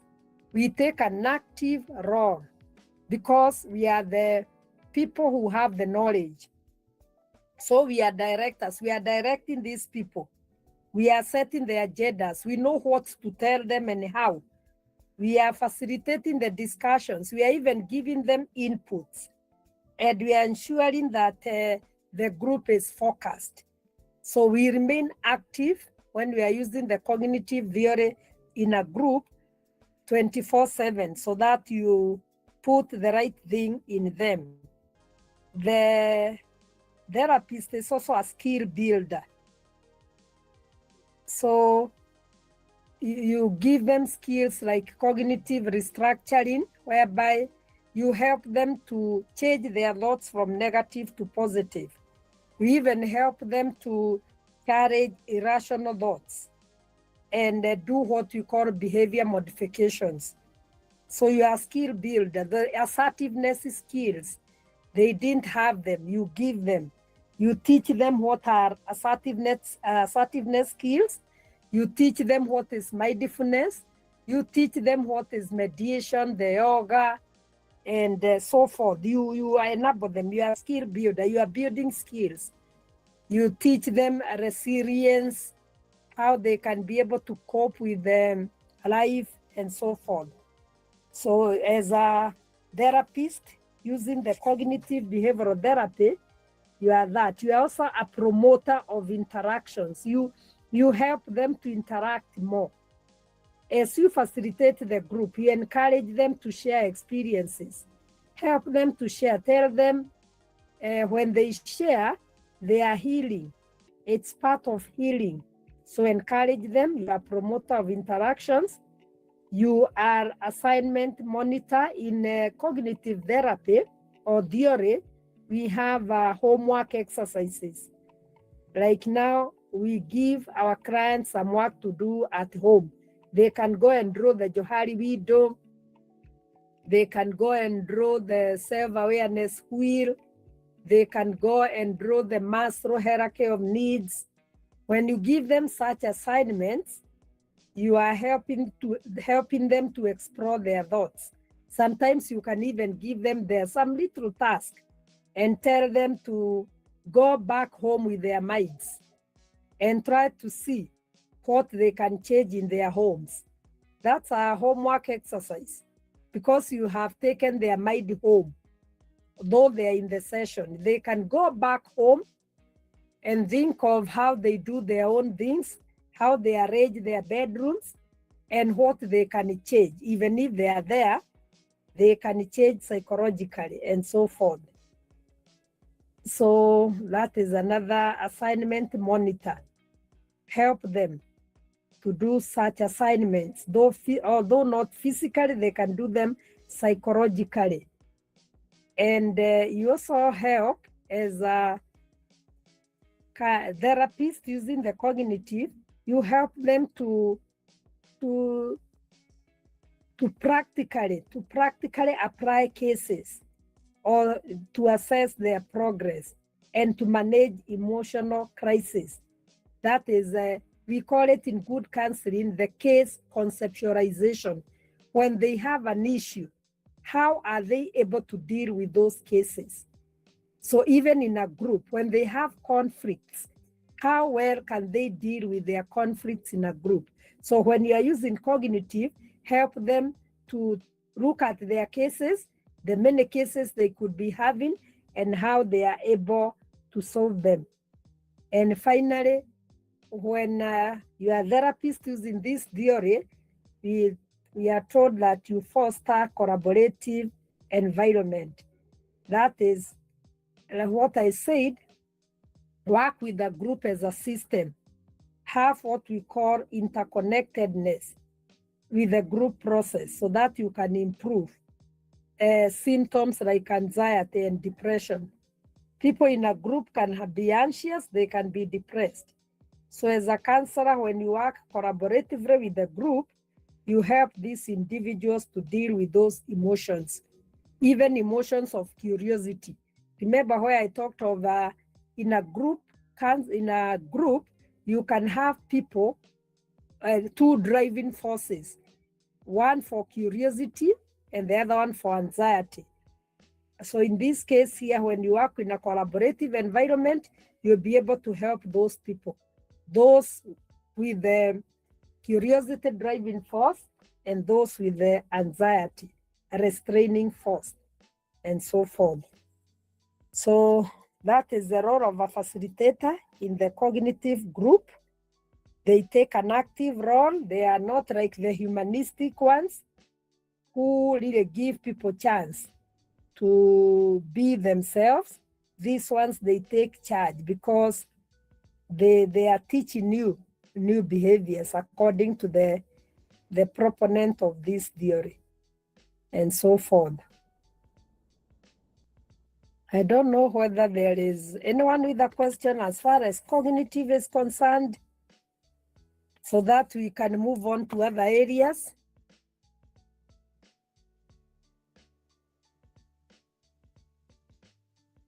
Of course, we have other areas to deal with. Yes. Kemaro, you are okay? No, I can. Very much okay. Ashley, how is the going? Good. Thank you. And continue working for those little ones. You have said that you worked somewhere with those children. Continue helping them. This work is not easy, but God will help you. I can see, is Nani here today, Devi? Nani. And this other Erickson, is it Erickson? Don Chege. Yes, Sorry. I'm here. I'm here I today. can see, Sorry.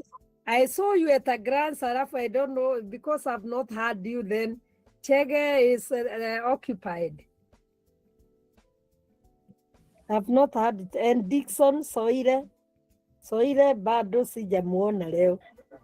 Oh, Soire, na Lea ako. Kuna Lea huku. Lea ako leo. Wewe Rosette ndio utajua ni akina nani wako huko wasisema walisoma na hawakusoma.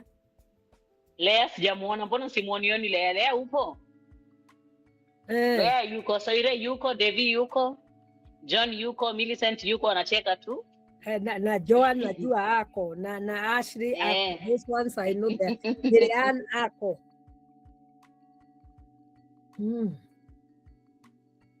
Okay, thank you. Even Kara, wako, hata Karali ako.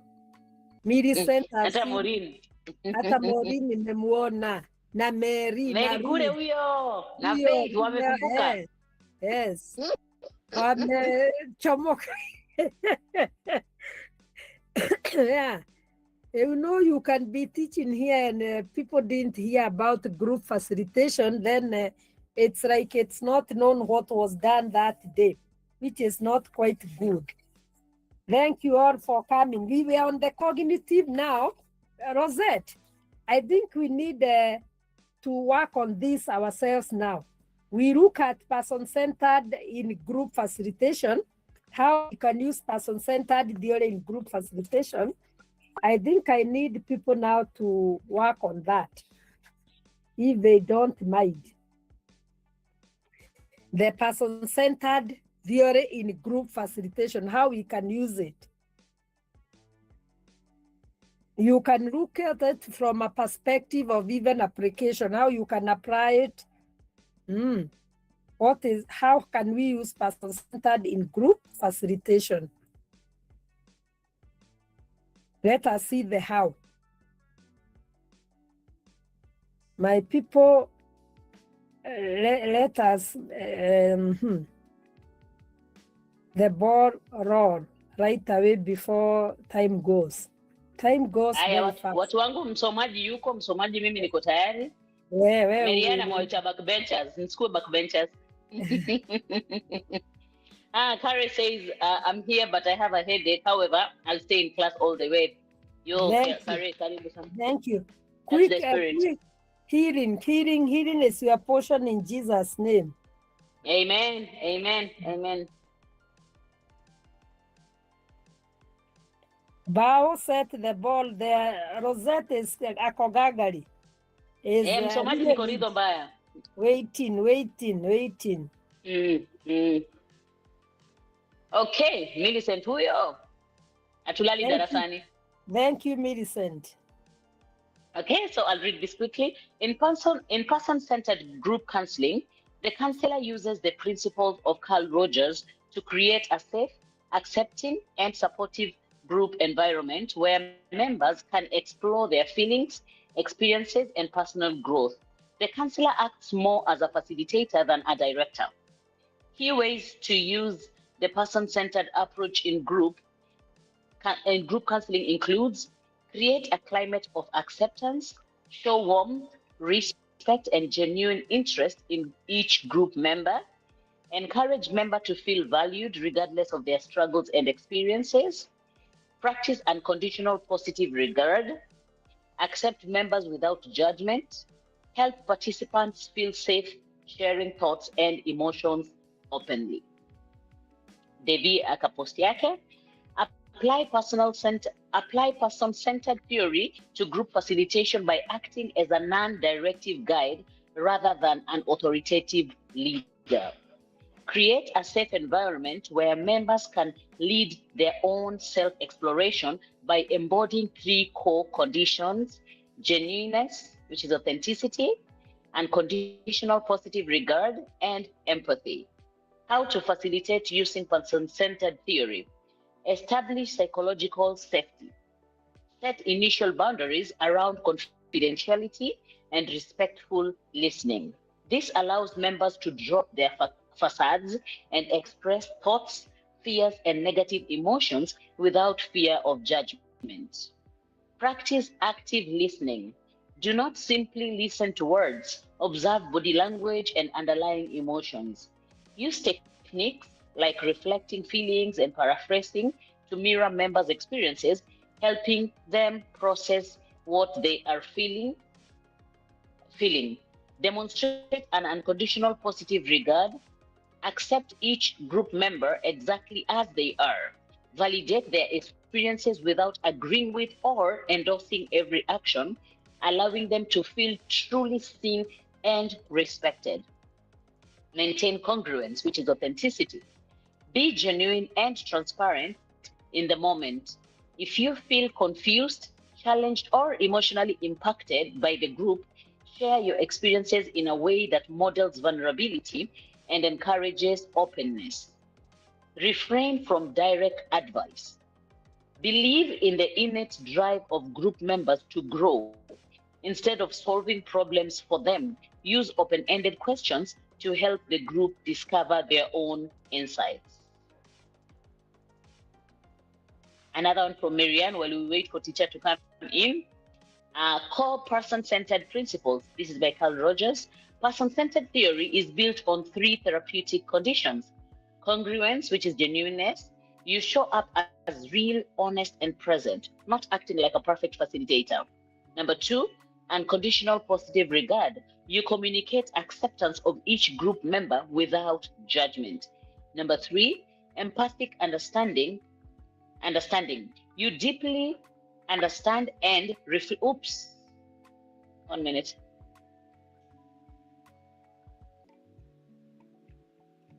You deeply understand and reflect participants' feelings and experiences. Create a safe, accepting climate. Begin sessions with warm check-ins. Normalize vulnerability. It's okay to feel unsure here. Set group agreements collaboratively instead of imposing rules. Use inclusive language that signals belonging. Impact. Okay, members relax, open up, and trust the process. Number 2, be non-directive. Guide the process, not the content. Person-centered facilitation avoids controlling the group's direction. Instead, you ask open questions, allow members to choose topics, let discussions flow naturally, avoid giving advice unless asked, reflect rather than entrust. Impact. Members feel ownership of their growth. Number 3, use reflective responses. This is the heart of person-centered practice. Examples: you are feeling overwhelmed because the situation feels unpredictable. I hear that you want more clarity in your relationship. It sounds like you're proud of how you handled that. Impact. Members feel understood and learn to understand themselves. Number 4, model authenticity, which is congruence. You show your real reactions in a grounded way. I'm noticing, I feel concerned hearing that. I'm touched by your honesty. Not dramatic, just human. Impact. Members learn emotional honesty by watching you.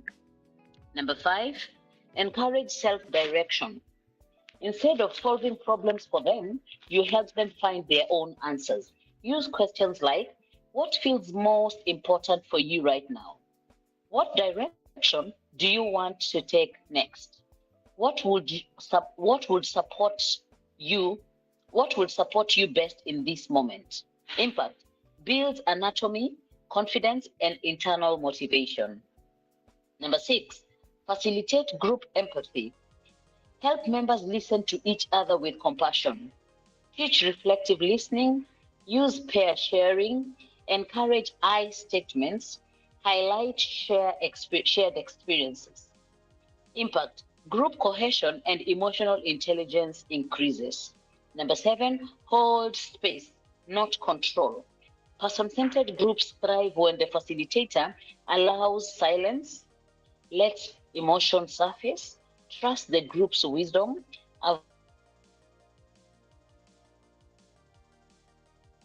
unless asked, reflect rather than entrust.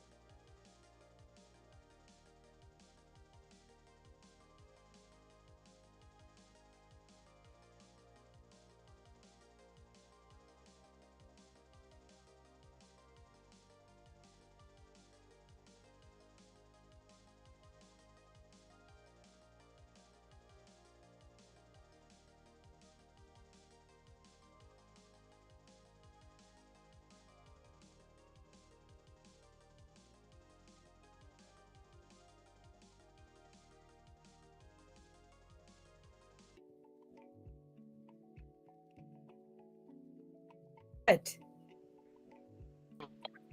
My network disappeared. Disappeared too. How far? Okay, guys, when did you last hear me? For me, my disconnection was there. I have just connected. I left you analyzing there. Number 7. Okay. Career says number 7. So I'll continue from there. Continue. Okay, so my internet after an hour it disconnects you for you to connect again.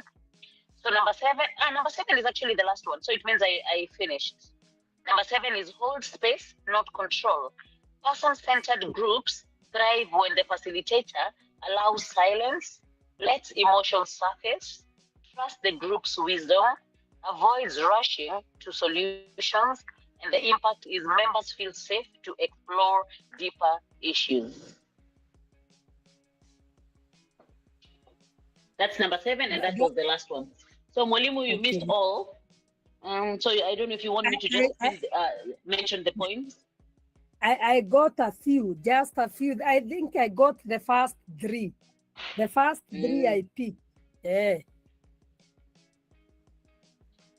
Okay, so that was more of it. Yes. So you'll continue, Mwalimu, or? I'm saying number 4 was I left where you had read about the core conditions. There I read 2. I read one from I actually read 3 notes. One was from Millicent, the other one was from Devi, and the other one was from Marianne. So I think I only listened to the first one, but it's okay. We can brainstorm. There is no point of going back to all of them. Now, no worries. What I can ask, from what you have read from the 3 people, that is from Marianne, from Devi, what have you found out as a group facilitator using Carl Rogers? What is this very unique that as a group facilitator that you are supposed to do to make this group effective?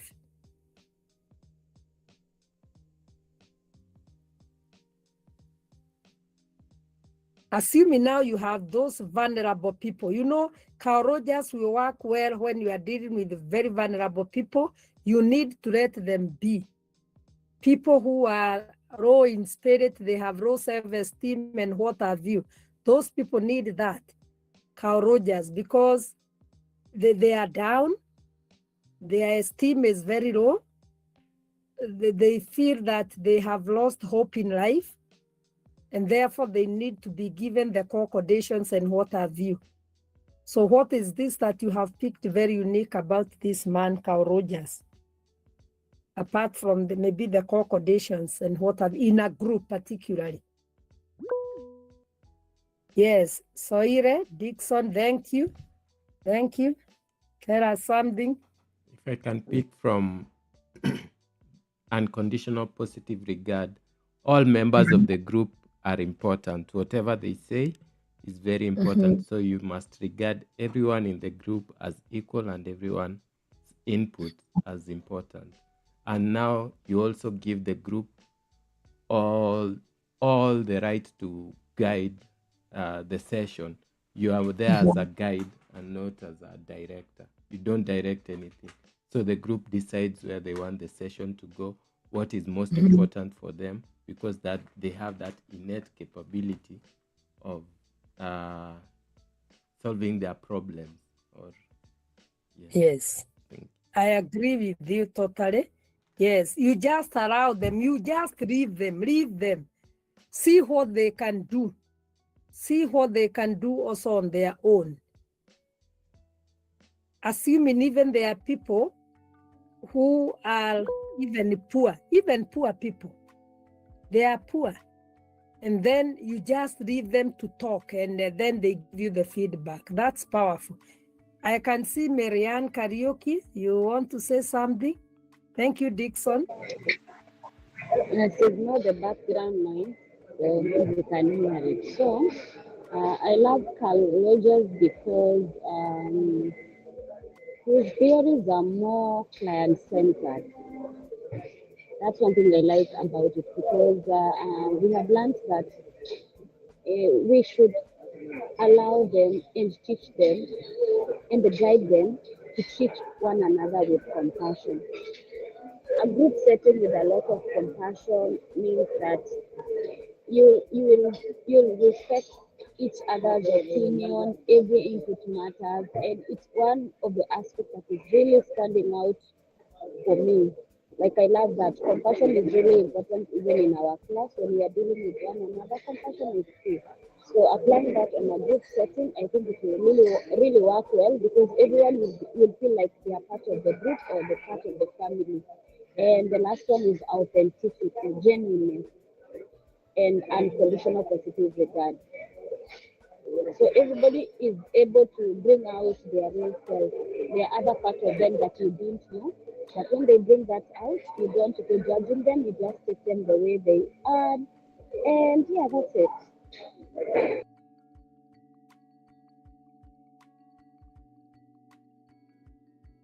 Karaoke, Marianne, karaoke. You have said a very good point there, compassion, whereby everybody has something. I liked another slogan from another preacher, like what Marianne told us when we were starting. Have something to attract people that they will connect you with. And this particular man of God had a word, and they were two words. This is a church where everybody is somebody. This is a church where everybody is somebody. So that concept, like Mary has said, is very critical of compassion, whereby you want to show people they are important. They are important in whichever state they are in, and we value them because they have something. They can add value. So even in that group you could be having, it's important to practice that. Value everyone. Whether they talk much or they talk little, value them. And therefore they'll be able to actualize themselves in a very big way. People really like to be valued. That is what human beings like. And when you show them that there is something in them that is good, they also give it back to you. Thank you, Mary and karaoke for that. Very important. Particularly when you are dealing with people with loss and grief. Show them they have value. So that they feel nice. Thank you. Anyone else? Oh, yes. I think a big one for me that sticks out is it is a person-centered theory or therapy, which means it is just being person-sensitive. Yes. It is creating a safe environment for them, because they're vulnerable and you're trying to be sensitive. So a very big thing is creating a safe environment. Yes. And this is in two ways. Number one is actually with the creation of the place where you are holding the group facilitation physically. And also number two is by having what we call psychological safety. Yes. Thank you. Yes, thank you. Yeah. No, continue. I'm picking that one, what you have said, psychological safety, very powerful, yes? Yes.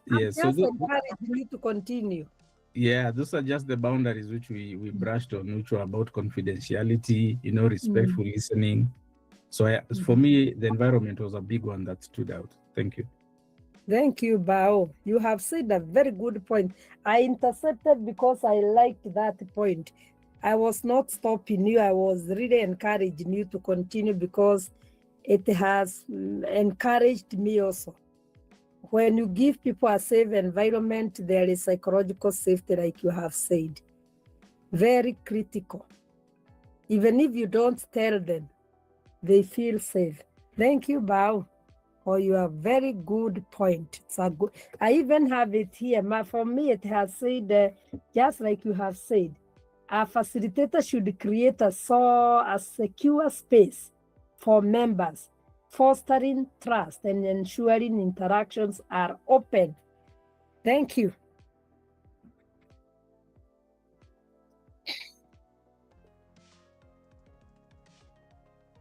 Any other person? I want to add something. Yes, Millicent. Adding on what Devi has said, that when the environment is safe, the facilitator can have the hope that, or trust the group process, that everybody will be helped. And there will be that positive change and self-awareness to everybody, because kind of feel safe.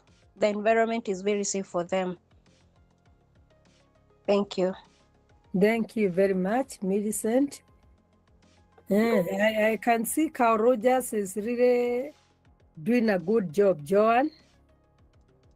I have a question on consent. I know Yes. in therapy, the individual therapy, mostly someone has to sign a consent form. I'm just curious for group, this group facilitation, especially where confidentiality is key. Are we required, or is the facilitator or the therapist supposed to ask for consent from the members? Yes, I think I can answer that, and maybe somebody else can also chip in. I think when I'm given the role of a facilitator, sort of there is a consent. Maybe there are some consents that are not structured and others are structured. I want to give an example.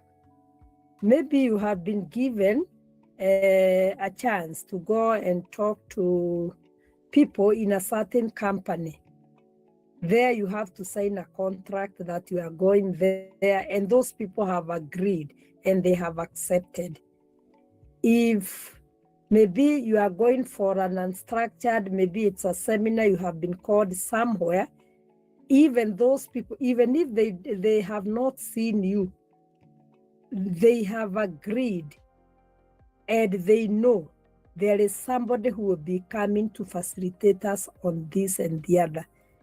And when you are there now as a facilitator, you will prepare your group depending on the ground rules there.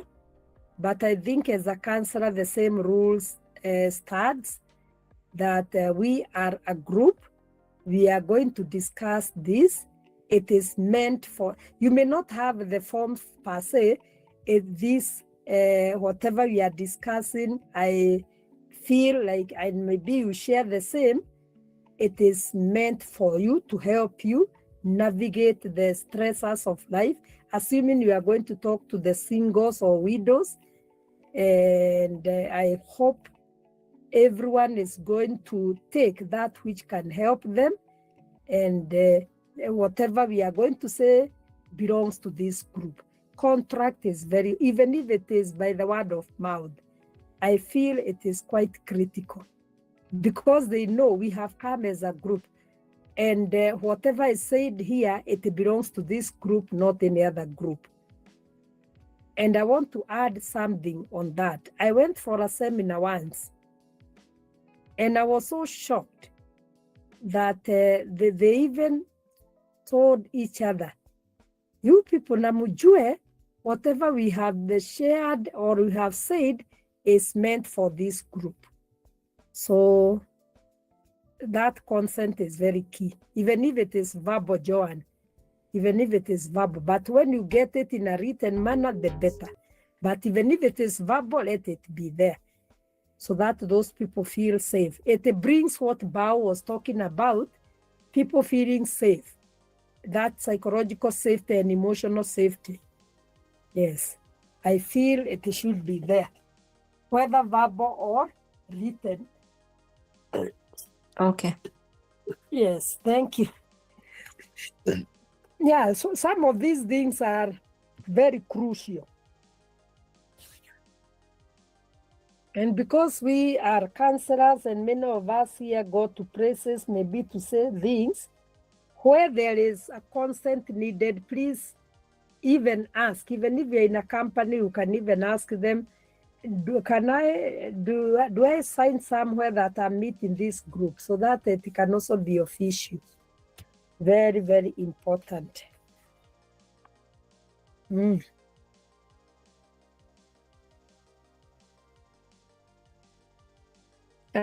For me, I also heard something like active listening and empathy. You can also use it. Listen to those people. Even if they may not talk much, listen to them. Be emphatic. Reflect the feelings of the people.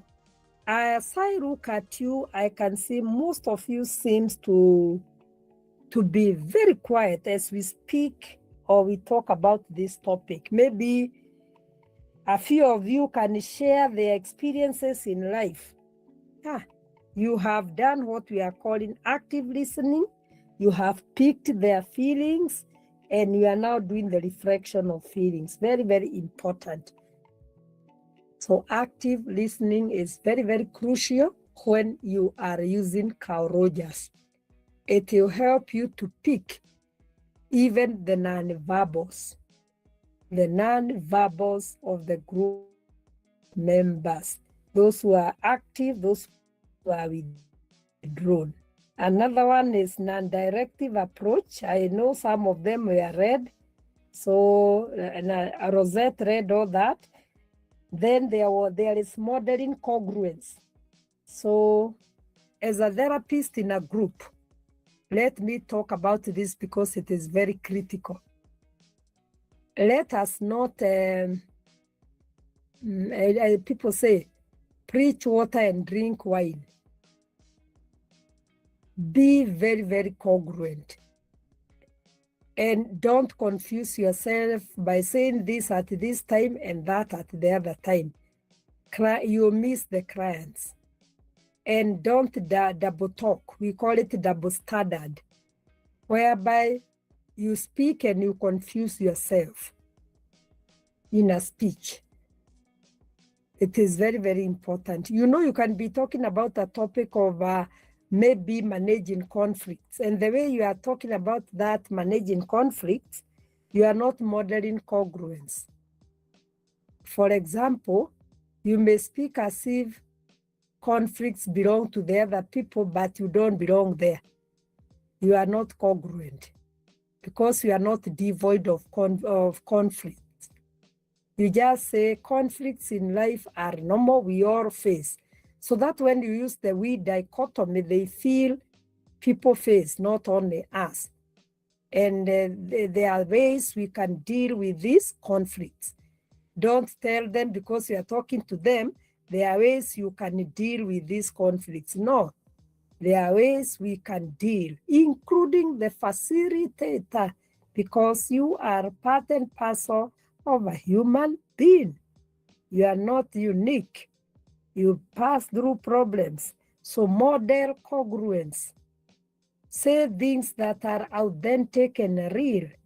Things that they feel you are normal. I heard there is this woman who went, and she was a doctor, very educated woman. She went for a seminar. And she was the one who was doing that seminar. She was the facilitator and was talking about how people should be strong, even if there is divorce and even if their husband gets out of their houses and maybe misbehave with other ladies and so forth. Then, out of nowhere, you know, people are content creators.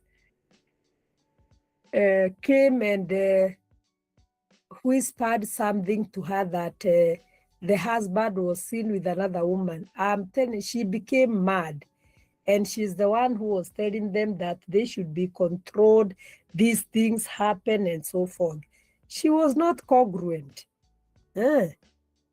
I think those people wanted to test the waters to see whether what she was saying is really true. Because sometimes we speak in a very artificial manner. So it's good to own and tell people these are things that we experience and they can be very devastating and it can happen to everyone. And you even personalize it and say, if it happens to me, I would still be hurt because it's hurting. So let them know. My model congruence. Be a model of congruence, whereby you show people the reality and what have you. People will feel safe. What Devi is talking about, psychological safety. But when you go cheating people and giving them stories there, which are unreal, people feel that you are not helping them and so forth. That was the only thing I felt I could add. And there is another one you can use in Carl Rogers, empowering the group. Yes, empower the group members. Foster self-awareness. So, and they say, when you are using Carl Rogers in a group, your work is not to diagnose or interpret, but it is to give a supportive environment and a relationship. Your work is not just to diagnose. You have no self-esteem or interpreting things. Let the clients be. Your role is that one of a supportive relationship, whereby you support these people to feel safe. You support them to feel safe and needed and so forth. I think that is what I felt I could add. Others were said when you went through the whatever you went through. Sitaki tuanze guest thoughts sababu itakuwa lengthy sana. Maybe, yes, Leah? Good evening, all. Thank you so much. Yes. I was in class, it's only that I was driving, but now I have settled. Okay, Mwalimu, I have a question. It's okay. About what is happening in churches. It is good that the pastors have recognized that there is need of mental awareness, and that's why most of the time you can see they're inviting counselors. Okay, now I have two questions. There is one of the counselor, I believe it was this year, early this year. He said that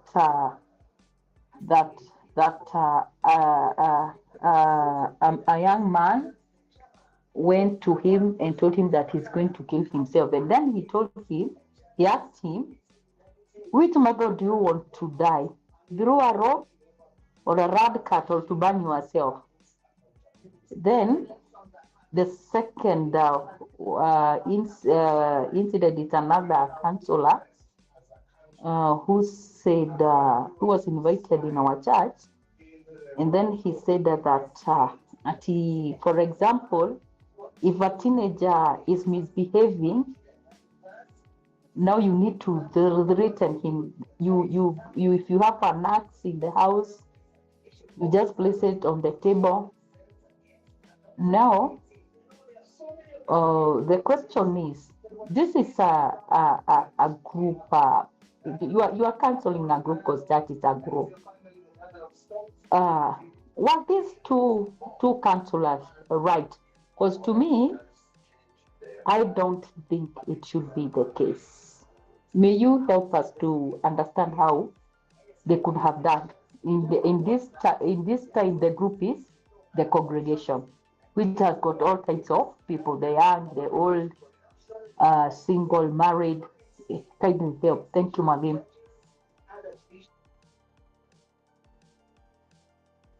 There seems to be some echo there. There are some things I didn't hear well. What was the bone of contention, or what was the conflict?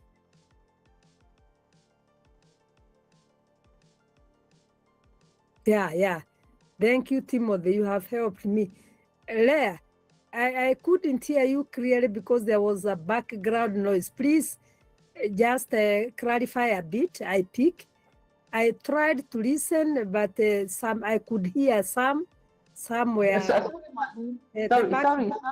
The background. Sorry, now, can you hear me?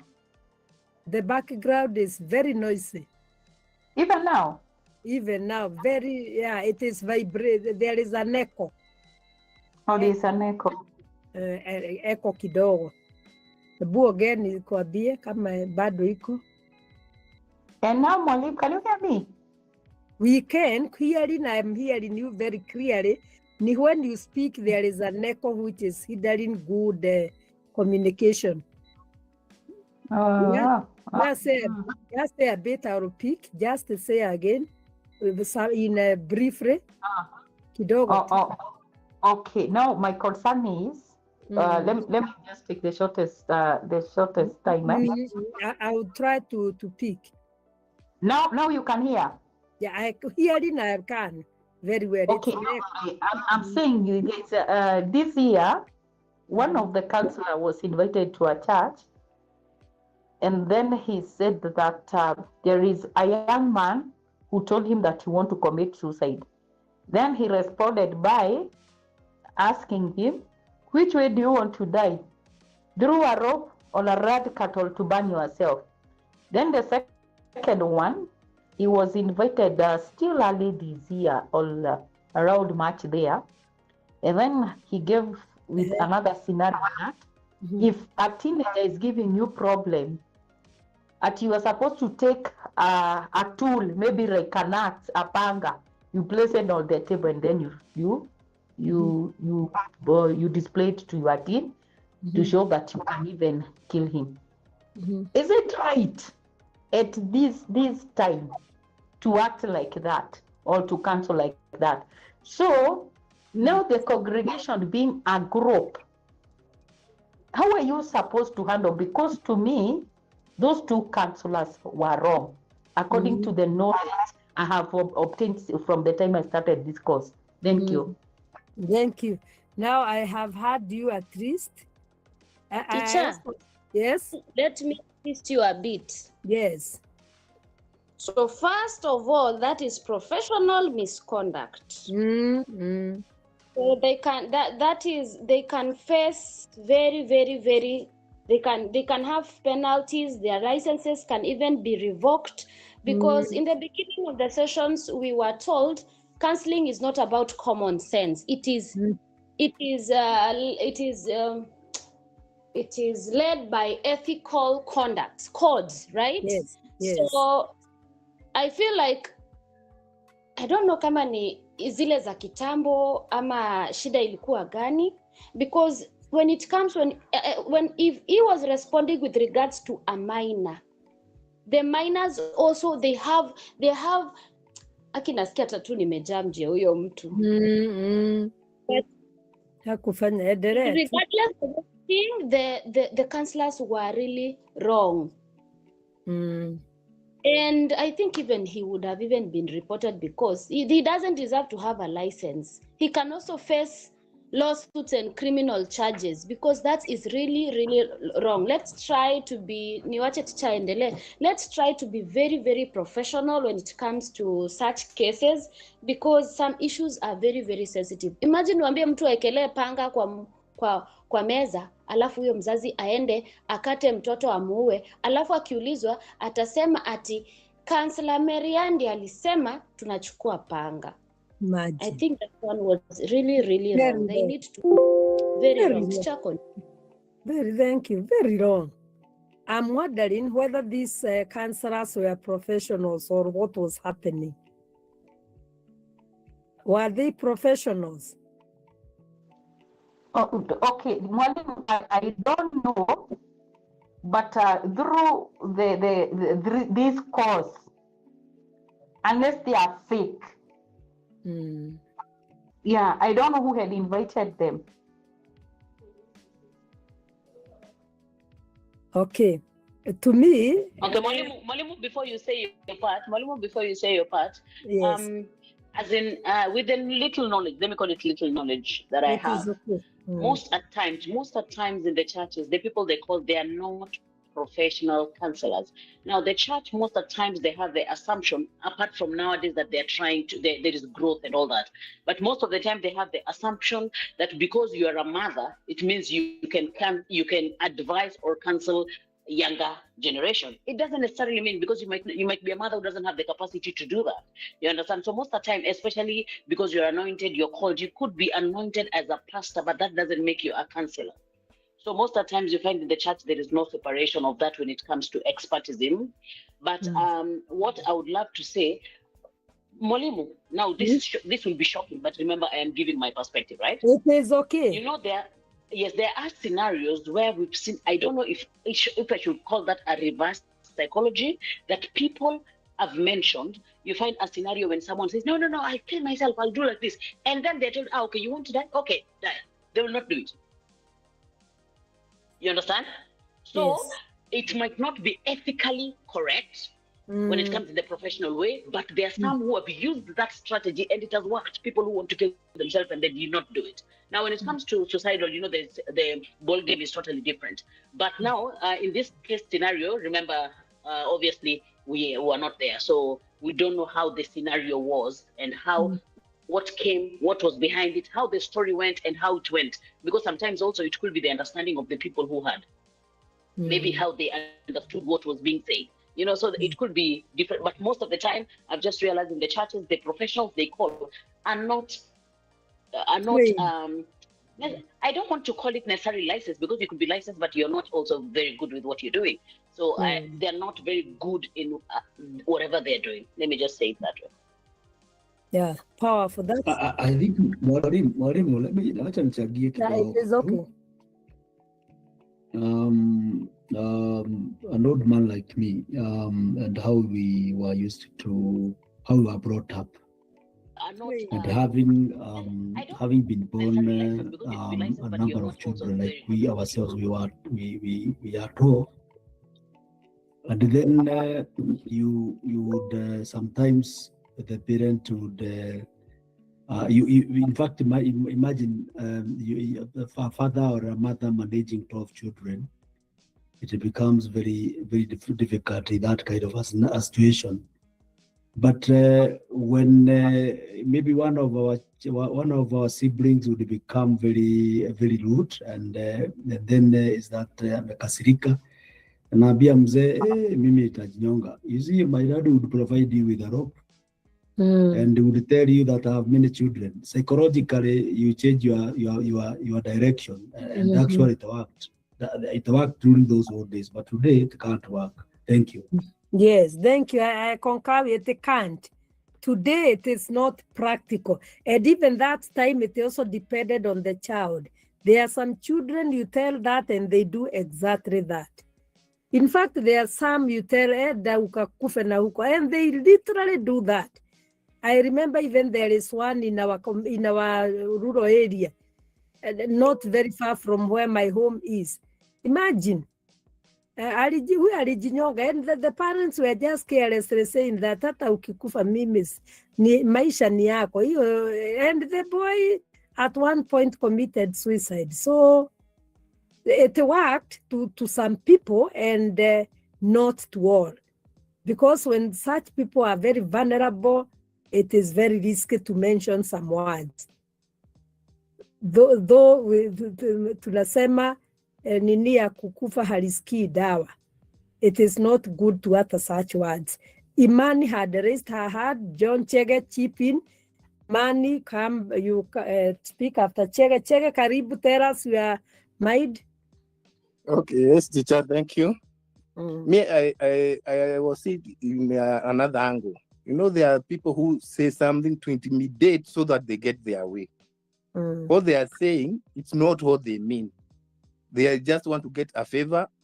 Unaona mtu anakuambia, bana usiponifanyia hivi, mimi nitaenda kujua.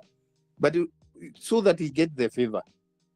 But actually, if you miss to give him the favor, you tell him, okay, go and do it. I won't give you the favor. Because of that intimidation, they won't do it. But now you have to understand the person from the angle he's coming from.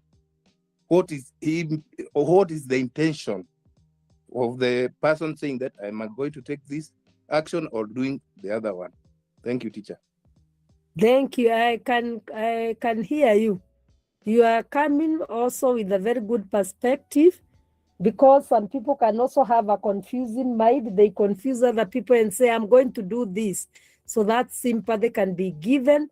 But it is also good to know what is triggering such a behavior. That is also another perspective, which is very, very true. Because some people scare other people by saying, if you don't do this, I'll do this. So it is also important there we know, where was this case? How did it start? And what were the surrounding circumstances that triggered, even if that person was not a counselor, that triggered that careless talk. Very critical. I would want to know the background of that story. Yes, Rosette. Imani bado hajaongea. Rosette, nakuona. He has just reminded me of something. He has just reminded me of something that happened previously. Okay, so it is usually believed, I'm Luo, right? So I don't know if it's a cultural thing or, but I remember my uncle's now wife. Okay, he ended up marrying her. So she was threatening that because they had dated and my uncle doesn't want to marry her, she started threatening that she'll kill herself. So apparently, one of her sisters or something like that, or her family member or something, had killed herself previously. So so my uncle because of fear, ended up marrying her because apparently, if you have had someone who has died in your family, it means the spirit is there. So there's a high possibility of you killing yourself. So that's how she got married. Right. You can imagine. Out of getting scared. Hey. Some of these, I'm telling you. Imani, thank you. What do we call it in the culture? Mwalimu, at some point, I think that this is kind of manipulation. I have a sister who, every time she was corrected, she could say she's going to kill herself. Until one day, anyone who corrects her, she used to say she's going to kill herself. Until one day, my dad told her, come, I show you where I'm going to bury you because my land is big. And she was taken. Let me tell you, from that day until today, and I think I can count about 25 years, she has never uttered such kind of a word. So I think at some point, this is some people use manipulation. I know it is a bad, it's not the right thing to do, but some of these words are like to manipulate people. Yeah. I agree with you. That's why I'm saying I would want to know the background of the story so that we know where did those utterances come from. Have you heard what Iman has said? The sister has never again, because now they understood her. And maybe what was making her talk that way was not something very serious. It was not, I don't know, something that maybe she was mistreated or so forth. If she changed, that was good. Tit for tat. Yes, Irene. Thank you, Imani, for that perspective. Irene, let's see. Maybe after all these discussions, and now just maybe for me, my view about everything we've discussed, contextualization is very critical. We cannot have a one size fits all. Every person comes as an individual. So you'll not say because it worked for Irene, apply the same to Timothy. It is true. So so maybe we can contextualize whatever intervention we are putting in place, and also to promote ownership of the solution. Not that the counselor said, let it be me. I feel that yes, as much as I've been talking about suicide, it's really not the best way because of 1, 2, 3. And maybe this other one, like Imani has said, they were threatened. They were shown their burial place and reality hit home. So maybe the next one would do something different. So really contextualizing, understanding who is my audience and how best can I fit this solution to them, rather than using what worked in Imani's case to apply to Irene. Thank you. It is true. Because it could have worked for her sister, but not another. Even for Kimaru perspective is with Imani, they are the same, because even that one worked very well.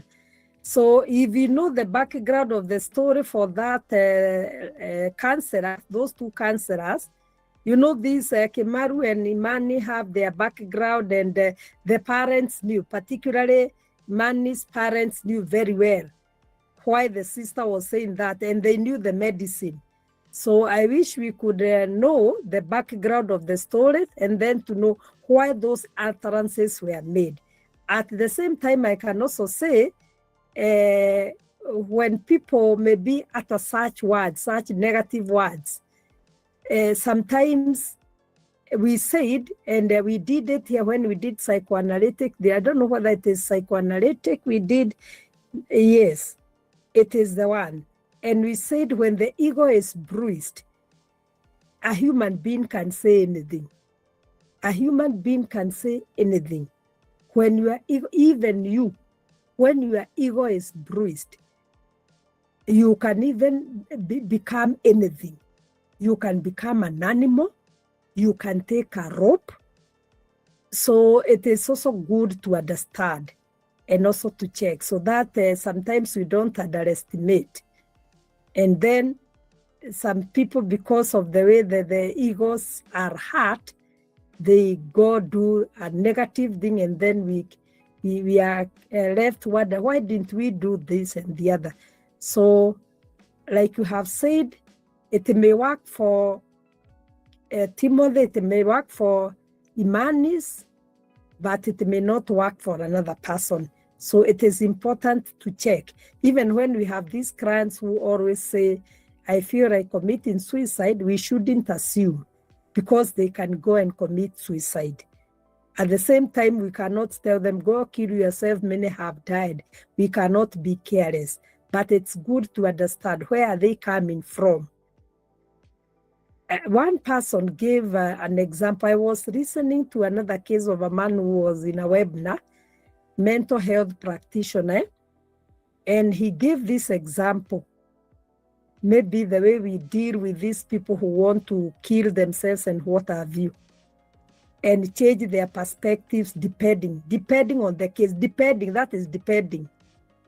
Because if the case is given to you, you cannot just be careless and tell the person, if you want to die, die. So what happened? That man said he was called by a man.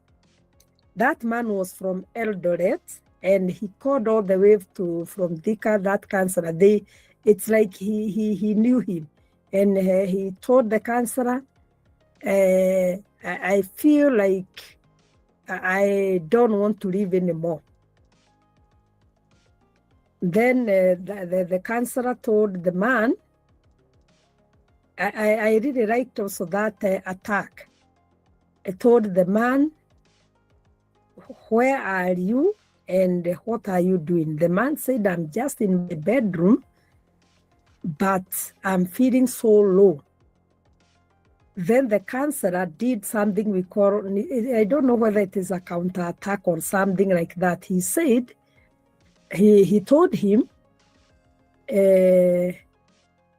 once when I was, I don't know who was 20, what or that 40 something, because he was 50 now. A thought like that came to me, and I felt I have come to a dead end, and I wanted to leave this world and commit suicide, because I felt so devastated and so frustrated. And once he shared that, the other man on the other side said, so you also felt like the way I felt? Yes. So they started sharing, and the counselor told the man, sometimes such thoughts come into somebody's mind. So the man opened and they started sharing the story. And finally, this man, in the long run, agreed to come to Thika. He said, even coming to Thika, I want to enroll in a counseling course to do counseling, because I think I was heading to depression. Yes, I had problems, but I feel when you talk to me, I feel I will stop what I was doing. So you can see the attack was nice. The counselor did not tell the man, if you feel frustrated, just beat that wife, because the wife was draining the man of money. And the man felt, now I'm working all the money. When I work, the wife come and pick everything. So the man was feeling so empty. And he felt, now this has gone for a very long time. I want to commit suicide. So the perspective changed. So like Irene has said, it is important also to look at the context. And before we even talk with our clients, before we even talk to our sisters and brothers, we know where we are coming from, like Kimaru has said, and Imani. So it is important to check what is the context. is this thing that is said is it said repeatedly, or what kind of a person is saying this, and why are they saying this? Do we have a background story of why they are saying this? So if you know it is a serious one, we shouldn't be careless. But according to me, when it comes to death, we should be a bit cautious. That is according to me. We should be a bit cautious so that these people of these days, 19-year-old mwambie achukue kaba ataenda tu. But maybe people, us, we were a bit tough. Teacher, what about that one of placing a panga on the table?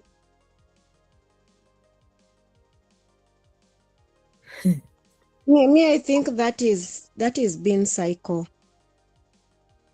Now that one, I think. Mwalimu again, Yes. Okay, sorry. I would like to, but it cannot also apply today. But I want to say it out of experience and what we passed. Actually, what happened one time is that unajua ile sugar ile tulikuwa inanunuliwa kwa nyumba, and then we used to take that sugar without sugar the way it is, and then my mom used to hide it. But we used to look for it until we get it, and then we would eat half of it. Then my mom alikuwa najua ni nani anakulaga sukari, but then you see we are many. Then my mom would call all of us together, and then he would take a panga, and that panga anaweka kwa jiko. Then the panga now becomes brownish. Then the mom tells us, now umesema nyinyi hamjakula sukari. I want you to come and imurabe hii panga. Then kama hujakula utachomeka, lakini kama umekula utachomeka. Then my mom was very clever. She would start with the one who anajua nani anakulaga sukari. Kwa hivyo he would start with me and tell me, come kuja, come and start. Now tell my mom, no, ni mimi nimekula sukari. Psychologically, already alikuwa anajua vile anafanya. So that you don't be all the children just because they have eaten sugar. So sometimes it worked that time, but today it can't work again. The children that we have, they are very fragile. Just something very, hata pesa umunyime pesa ya kwenda out na wale wengine ni shida. So today it can't work, but then it used to work. Thank you. And at the same time, Kimaru, I want to concur with you. You can see your mother had psychology. In fact, that is very high psychology. Anajua ni nani, so that person starts. And because they know the panga is very hot, they will confess. So that was a good punishment. And the mother's intention was not for them to just warabe hiyo panga. No, she didn't even intend. Even the one who took it, she didn't want. It was only for scaring them not to do such a behavior. So that was very powerful. Yeah. In fact, it was just for discouraging. But she knew if you do that, urimu utatoboka wote. Can you imagine what was that? It was just for scaring. I don't think, it was so, they used very high psychology also. So, thank you, Kimani. Yes. Naona ni kumalizia tunamalizia. So like for now I think we have suffered in the hands of our African mothers, wale watu wa kitambo. But anyway, it's okay. And right now the times have changed. And the generation we are having right now, you cannot even raise your voice at them. Then ask your mom, are you shouting? Can you please use a lower tone? I can hear, I am here. Like they are so self-aware. They know what they want, they know what they don't want, they know what to do, when to do, what to do, and how. So at these times, using such kind of information that our parents used to give us, it will not work on them. Because they'll go and report that to their teacher, or they'll take even to a police station. Right now, the child will tell you, you do that to me, I will take you to police. Police said they know their rights. So let us agree that times have changed, and we have to be very professional, and we have to be sensitive with the kind of words we use in front of congregation, because I can imagine that in that congregation there were kids. And if those kids are those of monkey see, monkey do, then one of their colleagues might one day tell them the same thing, and they will tell them the same thing. You just go take a pamper, cut yourself and die. Like we just have to be sensitive of the information. Thank you. I also concur with you. Even I saw another one. In fact, you are saying that, and I've also remembered something. Like the way sometimes even teachers use that method, which is not okay. I don't like it. And I saw it somewhere. A teacher doing this. A child has been beaten by another child. Maybe alikachukua kijiti and then beat the other child. And it was that one I found it very dangerous. And then the teacher now tells the other child who beat the other one, take this stick and beat. And that boy did it so badly. Naona sasa the other boy aliinamisha kichwa hivi. It was so risky. Nikaona that one, no. Even I told that teacher, do it yourself, but not this other child. Because this child is bitter and he might even harm the other one. It was very dangerous because the other boy now was just putting the head down. And that cane would have hit the boy on the ear. You can imagine such a joke. So whatever you are saying is very serious. Monkey sees, monkey do. So some of these things, we should not say them in front of children. And putting a panga there and saying whatever that person said, I think it was very bad. That is a crude way of dealing with crimes or even punishment. There are ways we cannot even punish a thief because we know this one is going to harm this other one and can do exactly that. Why should we do it? So I also condone such a behavior, like Marianne. They are primitive and they shouldn't be done. And it was a bad thing. It was very bad.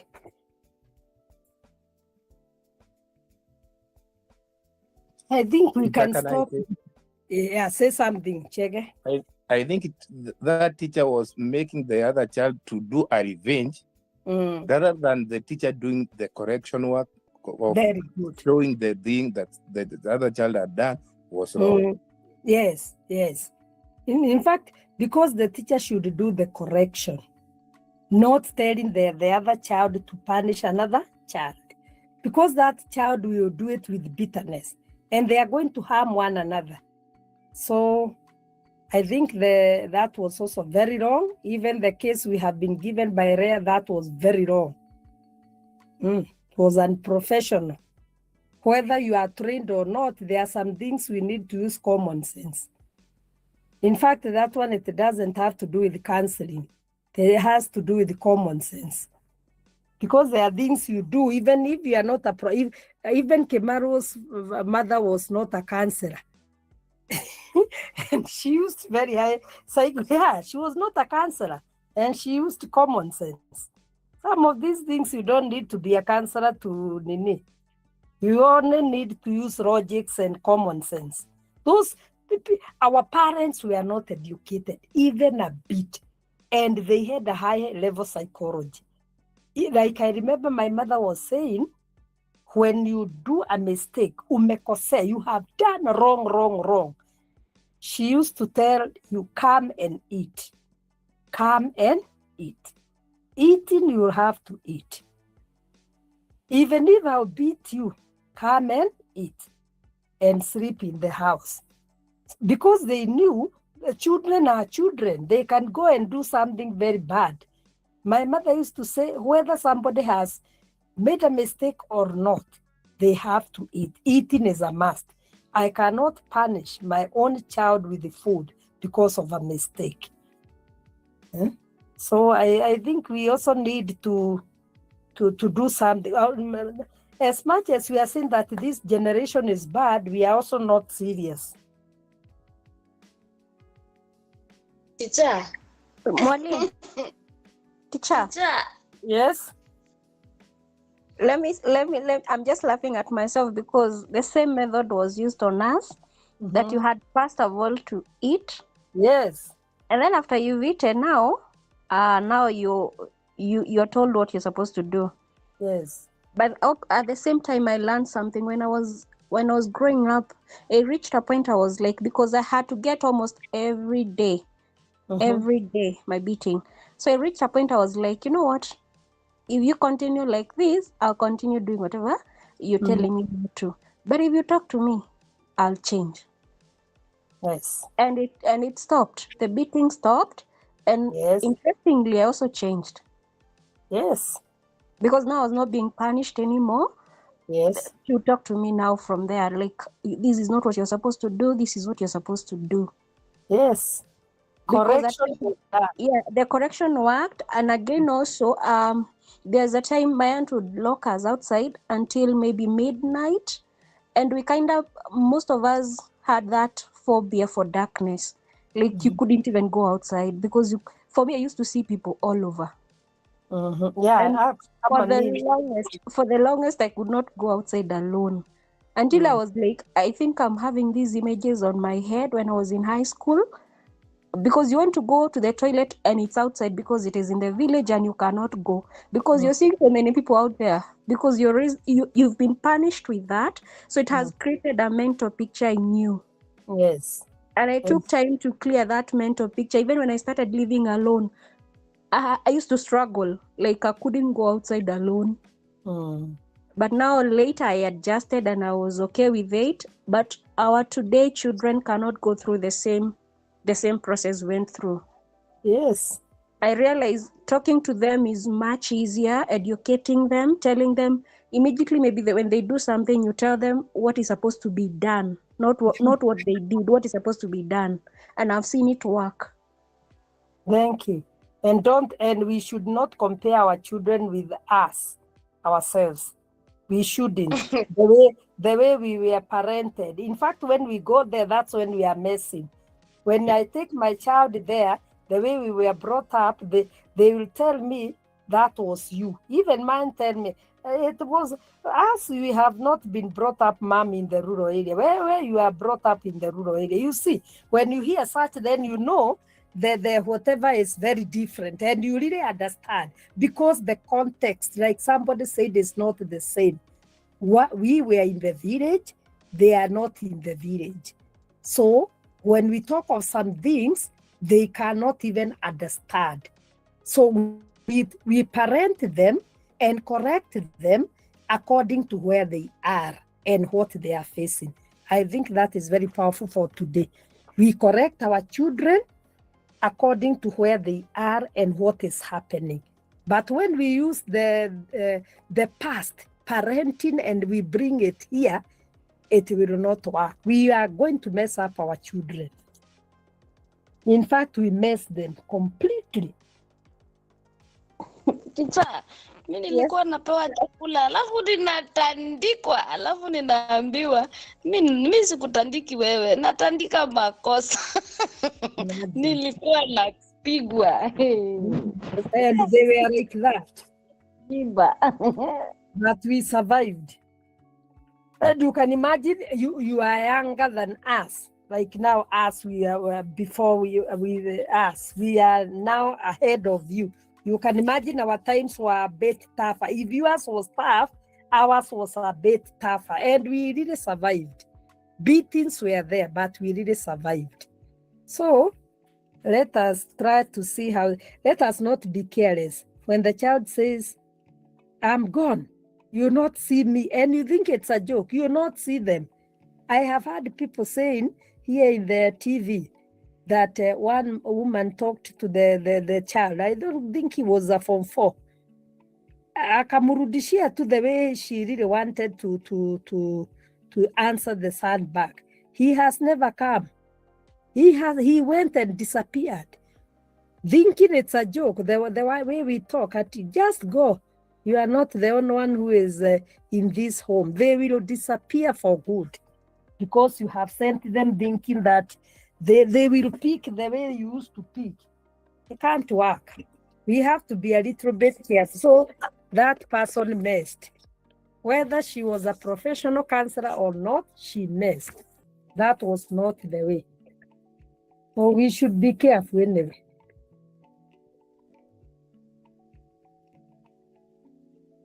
Yes, Timothy is saying they were 12 and they survived. And now we have 2 children, like 2 only. And then we are so careless. I think it's because we you know, like us, we were 10. And then now if you have like 2 or 3, and now you compare yourself the way you were when you are growing up, you tend to see like your child is lazy. You tend to see like your child is this because of the way you used to be handled.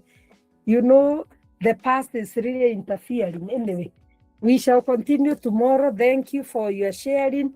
Leah, I think you are somewhere now. Leah, are you somewhere? You came up with a very good point. Yes, Malim, and I also not that I was alone. When it comes to discipline, I can see Timothy, I can see Lisa, I can carry, and in addition, our mom used to deny us food, especially chapati. It was form of punishment, but now you cannot tell your child that at least itakupatia chapati. Yeah, you can't. That is even beyond what you can imagine. You can't. That one you can't. They will even come for them and eat. They will even take all of them and disappear. That is not, yeah, they will pick all of them and you'll be left there struggling. I would rather you don't even say that. It is true, they will steal them. Number Yes. 2, yeah, all of them. And you cannot, there is nothing that you can do. Now, you will do nothing, I'm telling you. I would rather you've even placed them there, tell them eat and remain, instead of doing that kind of a thing, because you suffer. I'm telling you, some of these things we take for granted, they can really make us have mental illnesses. Teacher, my mom used to hide chapos, but we used to eat them when they were in the hiding place. So she never used to find them. Yeah, exactly. Exactly. Even my mother used to hide githeri. Now that's chapati even we are very rare. So githeri and not hide. I'm telling you, we used to look for it. She will not get anything. Afadhali angeacha huko tu. So some of these things will not work when we use force. Anyway, I think we can stop there. We meet tomorrow, God willing. We are learning a lot. And parenting is very challenging. Very, very challenging for everyone. Let's say the grace because of time. Of our Lord Jesus Christ and the love of God and the fellowship of the fellowship of Holy the Holy Spirit Spirit be with us be now now and and forevermore. forevermore. Amen. Amen. Good night, all of you. Good night. Night. Night. Yes, on the Timothy. Yes. Timothy. Yes. Unakaa umekaliwa na watoto kama vile nimekaliwa. Mimi hawanikalii sababu The teenagers, the Gen Zs. no, they are good now. They are big men.